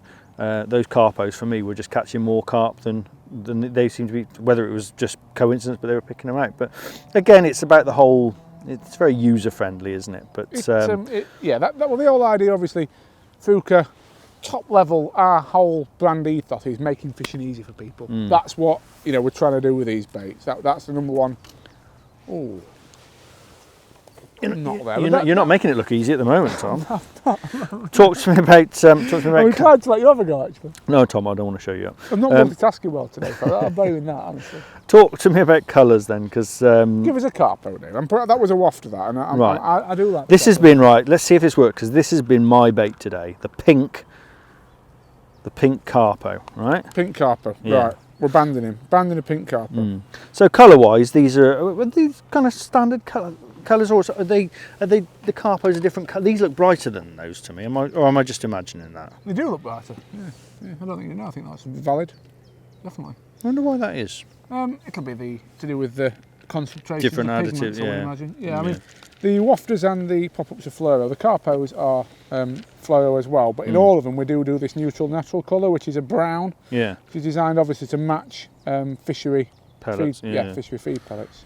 Yeah, they'll all have, like I say, there'll be different days. I think there is that with this with this game, isn't there? And I would say you do a bit more of this than me, but you know, sort of the days when you go, right, I haven't had a bite, I'll try a white one. You have a bite on a white, right? White's the colour today, Yes. and you know, but the reality is probably if you fish one colour all day, you might catch the same fish. But it's how our mentality is as match anglers, trying to change things, trying to find the right combination, and we know that colours do make a difference, don't they? So absolutely, you know, obviously on different days. The beauty of this and what's different to a lot of other brands of wafter and pop-ups and things is you get pink, yellow, white, orange and brown all in the same pot, so you get 5 colours in each pot, so they're mixed colours, so it's not in some brands of wafter you'd have to buy 5 different pots to get that combination, if you know what I mean. So they are you know, they're not a cheap product, the $4.99, but to me, that was my next question. $4.99 for a tub, but in all fairness, a tub is going to last you. You only use them for hookers. That's going to last you a long time. Absolutely, and that's in line with the price of other wafters and different products. You know, there's a lot more work goes into producing a bait like that, rather than just a pellet. And probably, I don't know, but the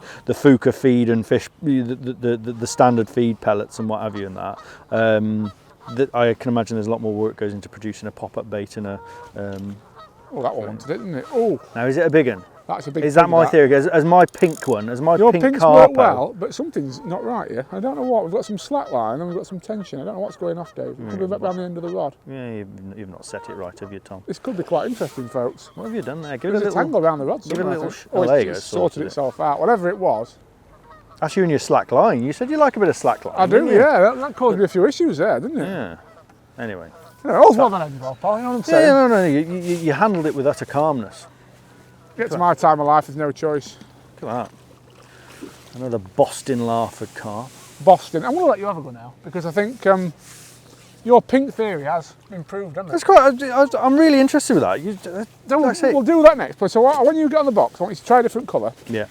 See if you get one, and go back to a pink, because that was instant, wasn't it? Yeah. It's really. I do find it interesting. I've enjoyed today because it's.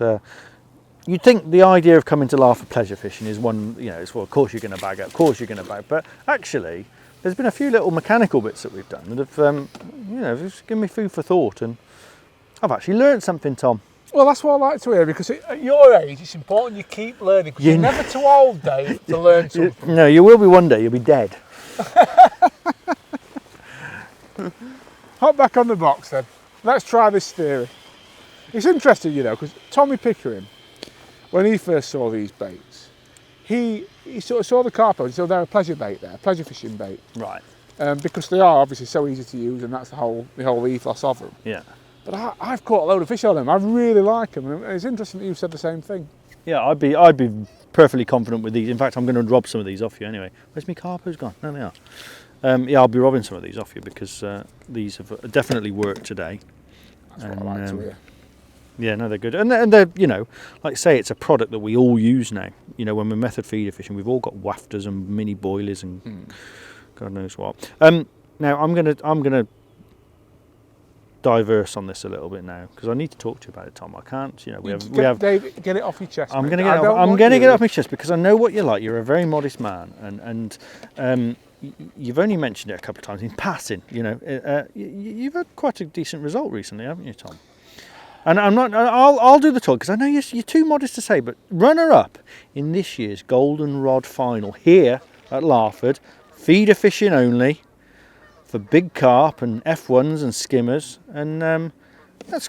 I mean, I know you're not the sort of person who maybe celebrates second place, but I think that one was an absolutely brilliant result. I was proud of you. Oh, and what was it? Talk. Dave. No. You'll not get much of this off me, but tell me about it. Come on. Tell me without boring people too much, because I'm sure you do have a habit of that. Tell me about it. What was your final like? It was on both lakes on this venue, wasn't it? It was. No, I had a lovely couple of matches, to be fair. The first day I drew over there by the island, which was an end peg on this bank. It wasn't, I say an end peg, it was like a gap, so you've got about 30 yards of space there. I had a lovely match. I fished carpos on the hook, and I underarmed a method feeder down the edge, which was, the fish all wanted to be in shallow water, really. Right. So it was just a lovely day's fishing. I caught 120 pounds, something like that. And that's still in winter conditions, wasn't it? It was still cold, wasn't it? Yeah, well, it was warm that weekend. It was was a really sunny weekend at the end of March, if you remember. Right, okay. and that was a lovely day. And the second day, I drew peg 4 on the specie, and I was a bit disappointed because obviously with a section win, I wanted a section where I got a chance maybe of a second win, and everyone was saying that the 2 end pegs, the end peg on the burn, the end peg on the shallow bank, which were in my section, I'd take some beating, and obviously I'm just in the middle of the bank there really. Yeah. But I've had a brilliant day's fishing. I caught some skimmers that day on the short chuck feeder, caught about 16 metres out, fishing bits of worm and maggots on the hook, just fished for bites, and caught 37-pounder skimmers, which was a lovely day's fishing. Honestly thought, going into the last hour, I thought, God, I've got a chance here. Then with half an hour to go, Joe Jagger on the end peg on the other bank, he's done ever so well, to be fair. He's caught 4 carp, including one which he netted after the whistle, and he's beat me by £8, and he's that's pushed me into second. But I've got to say, you know, I'm saying all this, so if I'd won my section, I would have won it on weight from Nick Speed. Yeah. But to be fair to Nick Speed, he's had an end peg in his section as well, or 2 end pegs. Yeah. And he's beat them, so fair's fair. And getting beaten by someone like Nick is not there's no shame, and I think both of us would agree. You know, a nicer bloke you couldn't wish to meet, and more deserving winning. So you can take that, can't you? Yeah, yes. It's never nice to be second, but if you have to be second to anybody, it might as well be second to somebody who's a. For me, that was a second worth celebrating, and what was it? And it was worth a few pounds, Stu, wasn't it? £6 grand, that one. £6 grand, yeah. Nice little pickup, pal. Yeah, well, I wouldn't know. I haven't seen any of it. I thought we were in shares. Show you a picture. No, you're right. Yeah, I think it was. I was really chuffed here. I thought it was just an absolute brilliant result. And because, in all fairness, we're both a little bit, self-deprecating about these things. We say, "Oh, we're not feeder anglers," but you've come here. In a feed, you qualified on a big chuck feeder venue in Boddington, yeah. Yep. And you've come here and you've put in a real consistent 2 days, and you've walked away and shown that you can cut it with the best in the country. So I'm actually proud of you. You've inspired me. You've inspired me. I might have a go myself, because obviously I've. So I tell you a funny story. This is about sort of, I suppose it's attitudes and how I approach fishing and stuff, but. I've always thought I'll have a go at feeder. You know me, I'll have a go at anything. And I have a go, and I go into it gung-ho and positive. So anyway, I've fished 2 feeder qualifiers the last couple of years. The first one was the Feeder Masters qualifier last year, and I only fished 1 Feeder Masters qualifier, and that was on the tidal Trent. I thought, if I'm going to win today, the peg was bottom of the Nelson Field, the top of the Nelson Field. The good pegs, the bream pegs, are the other end. And everyone said my peg had got a chance if it was small fish, but it'd probably be a big fish day. So I thought, you know what, 1 rod down the middle, fish maggot feeder for days, and I just had a lovely day's fishing. Caught £16 a day, and thought I'd think it'd be enough for a minute, because Jordan rang me half an hour in, and one guy got 2 bream already on the other end. Yeah. But as it happened, he didn't have any more, and so 1 rod, and I won the match, £17. Brilliant. Went to Boddington, same thing. I thought, I'm not going against all these who've got.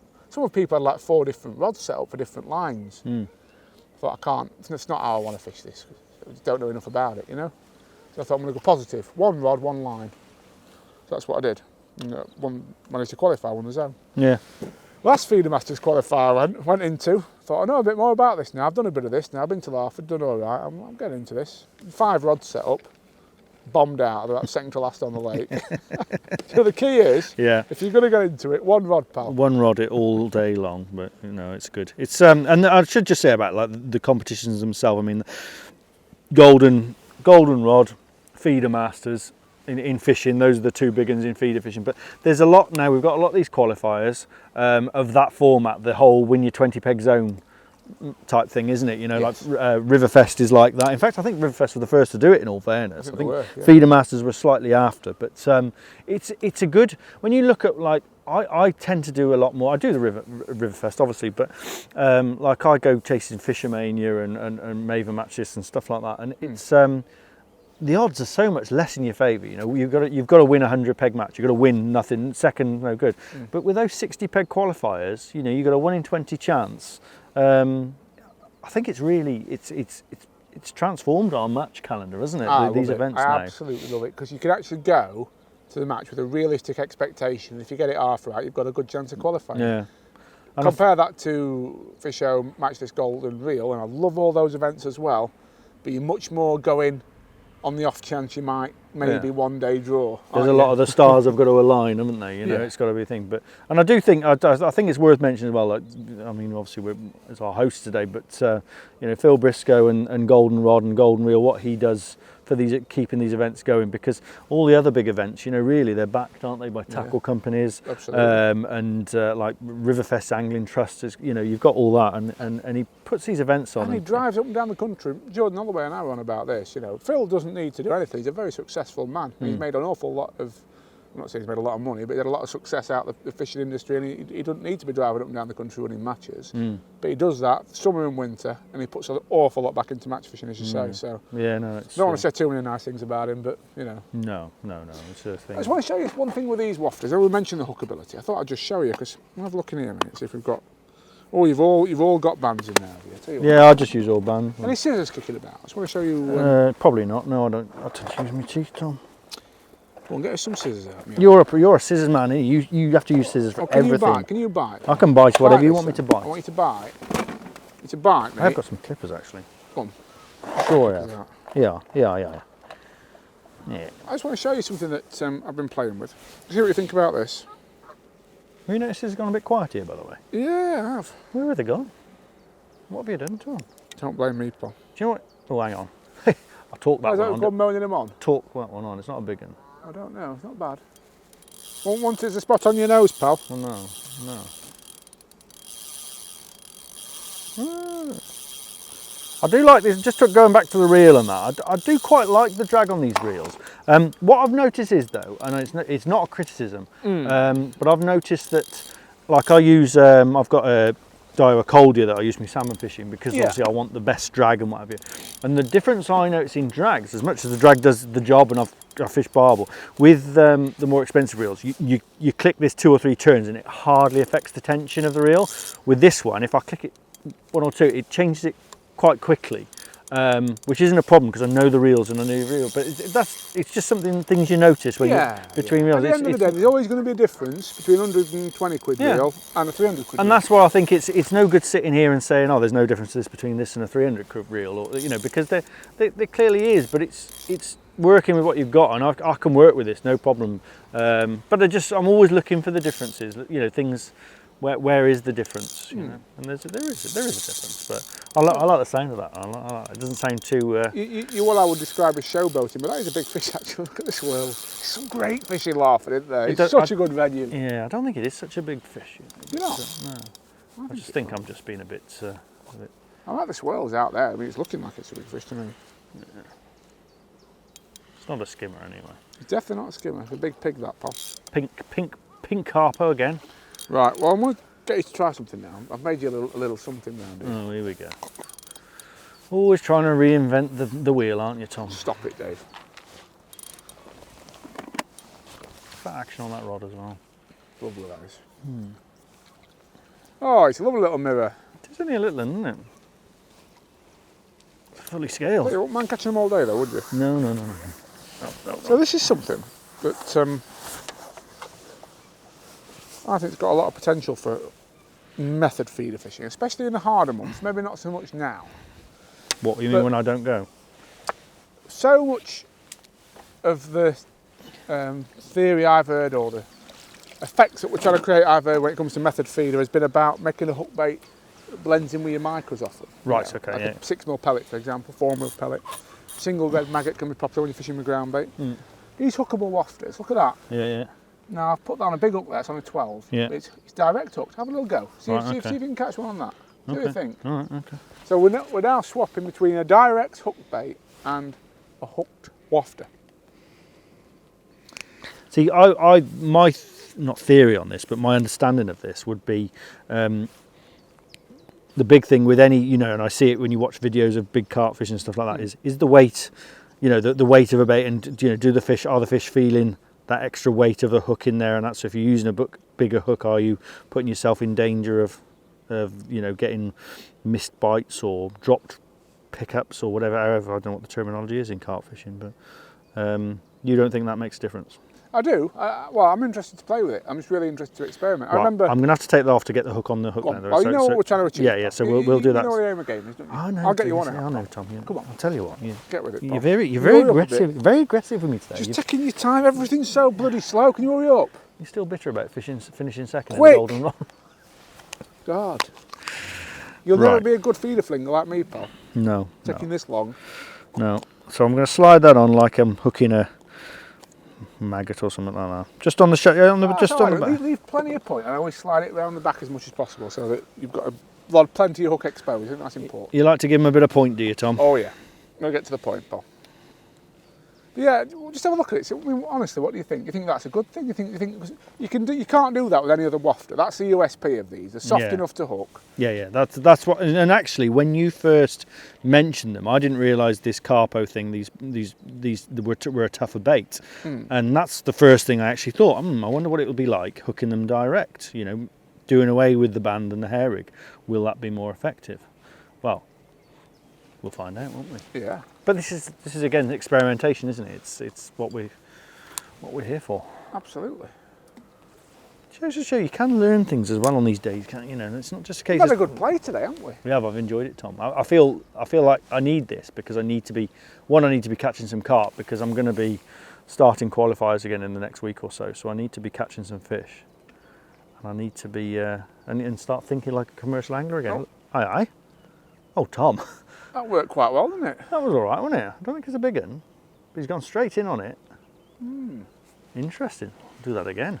Because that was far quicker bite than... We have had a couple like that today, but that's just gone straight round, hasn't it? Yeah. Like he's gone straight over it. F1. It's F1. Not the required spit. Look at the mouth on him. Now that's interesting though. Look at the mouth on that. Would you have looked that on a hair rig? I don't know, Tom. You might do. Yeah, he's funny, and he's a. I don't mean to be horrible. He's an ugly fish. No, there's no need to be like that. It's very personal, that is, this time of day. But I mean, Look at the state of that. You'd struggle to get a hook in there, most hooks in there, wouldn't you? I tell you what. I met a girl like that once. Oh dear, poor little F1, eh? I can't believe you've put him in the net. Well, it's probably the only time he gets near to anything else. Nothing will come near it. Swims around this lake on its own. It's that ugly. Yeah, I don't know. It's just something else to play with, and that is what I love about Fjuka. It does give you that versatility. Okay, so we'll try that again then. Which one was that? Was out of that pot? No.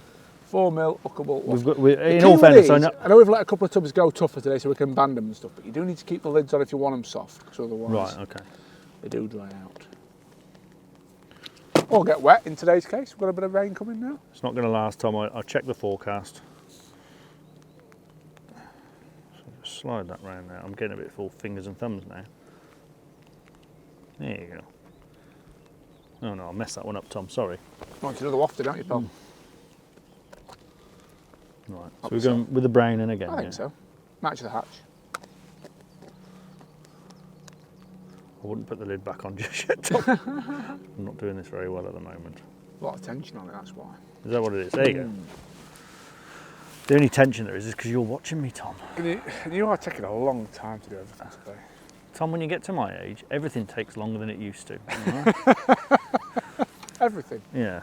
But sometimes that's a good thing. No, I believe it. That's my wife. Right. Straight on. Do you still go by the rule of this? I remember us talking about this and having advice that you push this in hard. You squeeze your pellets tight. Hard, yeah. Do you? Yeah.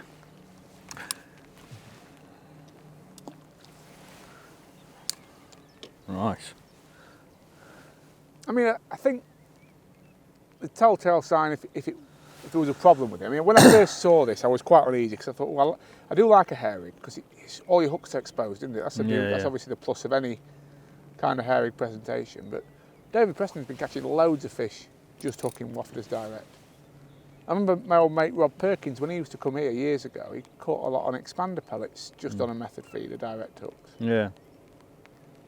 What I wouldn't want to be happening And the telltale sign to change would be if it were going round and they were coming off, because that would tell me that maybe that wafter was impeding the hook. Yeah. But I haven't had that ever, to be fair. I think the key is like you've done is you put a bigger hook and a smaller pellet. Yeah, you that's just don't 12 up that, 12 QM1. Then. Yeah. I don't know, another thing we could play with, we've got all day, is whether a QM1 is going to be as good as a more traditional shaped hook for this, because they are designed for hair rigging QM1s. Yeah.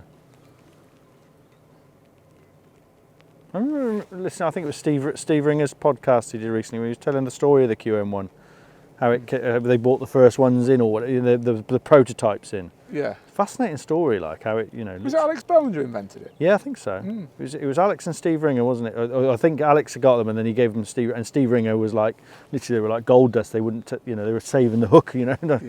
But, yeah. He did some remarkable products actually at Guru, Alex did in his early days. Yeah, clever guy. Clever guy, lovely guy as well. Pleasure to work with for a few years. Yeah, you did, didn't you? Yeah. Miss him, mate. You know, of the people in the trade who I don't see. Well, he's not in the trade anymore, but he's one person I do miss. Alex. He's a great. So we're getting obviously that hasn't flown right in that time like the other one, maybe the other time, but there's fish over it. We're getting liners, so it'd be interesting to see if it does develop. I thought the only thing I would say was doing it this way. I reckon there's more room for error. That is true. Because I think I could have squeezed those pellets on there and I could have knocked that off. I'm sat here thinking, no, maybe that bait's come off the hook. Yes, things like true. that. And that's the last. You can't have doubts in your mind, can you, Tom? No. Can't have doubts. No. I'll tell you what we'll do next. We'll put a big one on. We'll put a big one on a big hook, so it's just see what. That could be fraught with danger as well. Yeah, I mean, don't get me wrong. I on that golden rod fan, I actually pinned him on the carp. I was obviously with a pin like you would a normal wafter. That your professional tied for you. Dean Forster, who does my hook lengths, top guy. Everything, nothing's left a chance, mate. You'll have your own hook tail one day, I imagine. I can't ever see me getting to that stage. It is like having like a loader when they go shooting. They have a loader or a ghillie or something. A ball boy. Yeah. Yeah. Ever had a ball boy, Dave? No, Tom, I've never had a ball boy. And I'm a bit worried that you might have.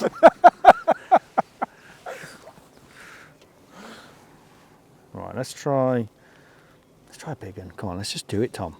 Go for it. Go hard or go home, that's what I say. I'm going to go pink, I'm not going for the natural.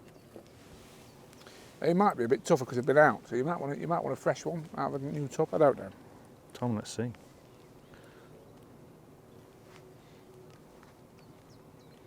Oh no, you've just made it your own, haven't you? I see what you've done. See what I did there, Tom? A little squeeze. That is, again, versatility of the bait. I've just given it a little squeeze so you could hook it there. And I think that frees up that hook point now, that if that does hook up, it's going to slide and that will just come off. I think that's a guaranteed large carp myself. Guaranteed even. Put it right on top of the pile. Right on top of the pile.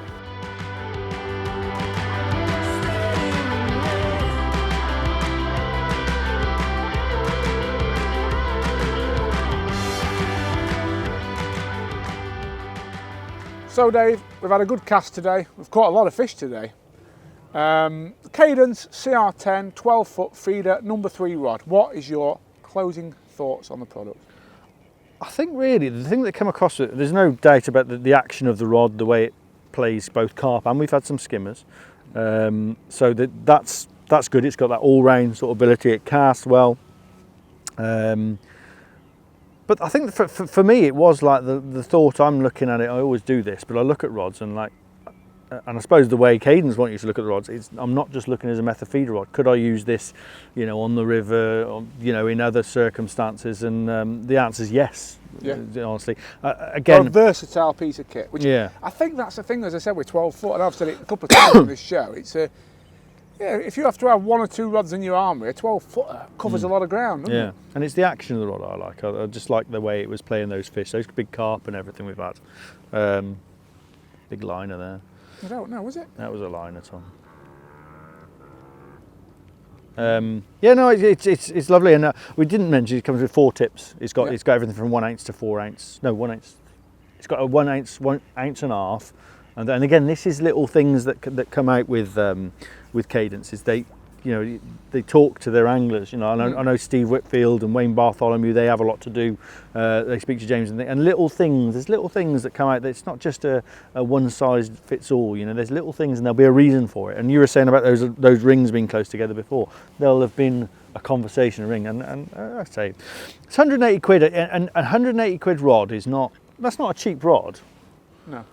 But in comparison to other models on the market, it's middle range, and I can't see how you'd get much better for the money. No, I think it's for the money. I think it's absolutely stunning. I love everything about it. There's a lot of features we haven't really talked about, which is the same as every other Cadence rod we've tested. And that's the reel handle, the Fiji guides.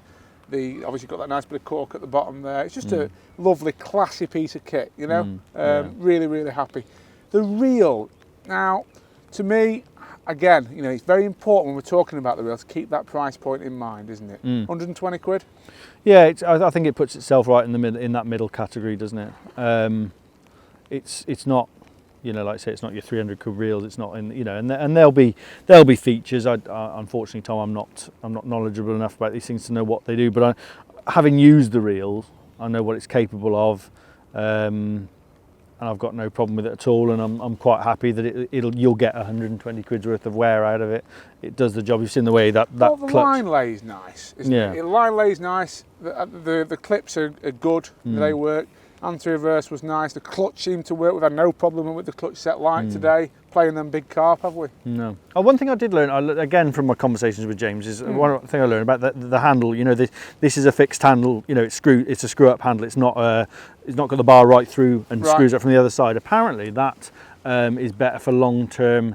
As they start to wear, if you've got a bar going for that, that's when you get play in the handle. Whereas with this, even as this wears, it will always tighten up. Got you. And that's something which I learned as well, which again isn't.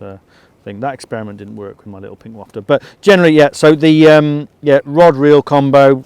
I think and actually when I looked at it, I thought the rod, because I've used these on the river, I thought it was perhaps a bit big for this rod, but actually having used it and chucked with it, it's about right. I think it's it balances it nicely. Setup, so those two, that what you can see in your eye line there, that's 300 quid. 300 quid to go, and you could fish any venue, any match in the country, and it wouldn't hamper your performance, would it? So. I think they are two lovely pieces of kit. Which brings me finally on to the Fjuka Carpos, pop-ups and wafters, as we're branding them the Tough Fjukas. Tough Fjukas.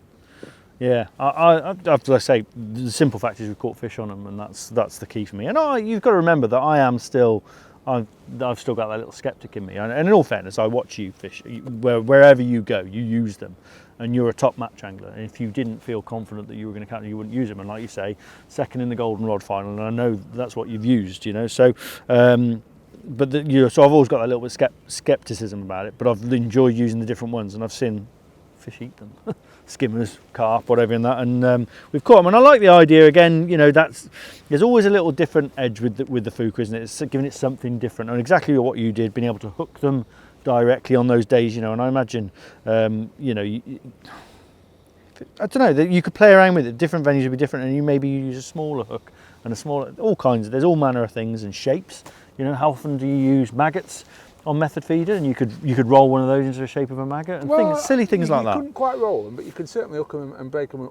But you can break the wafters into any shape you want on the pop-ups. So I do like them, and I'm gonna rob these off you anyway because I want them. Well, you're more than welcome to a set, mate. And I think of all the products that we've released for the match fishing market specifically, I think that these have been our best yet, and I'm so excited to see how many fish are caught on them this year. I do like that though. Like I say, just hooking them direct like that, and it's natural hook, little natural wafter. Well, these pellets are drying out a little bit, so they're not moulding as well. So I'm a bit worried about over squeezing it and knocking it off the hook, but that sits in there lovely. Like I say, and if as this method is designed, a carp comes over the top and that sucks that's going straight into its mouth with the hook, it's not seeing anything that might alarm it or put it off, and well, it catches fish, Tom, and that's all it's got to do, isn't it? Absolutely. So there you are, folks. I hope you've enjoyed today's review. It's been a bag up, hasn't it? Certainly been one of the better ones fishing-wise that we've ever done, other than perhaps the River Wye last year, which was epic as well. So we hope you've enjoyed what you've seen. In the next issue, we've got an MAP seat box for you, and some new tackle from Right Way, as well as some more Cadence products. So that'll be coming your way as we head into the summer months. Dave, what are you going to win over the next month for me, pal?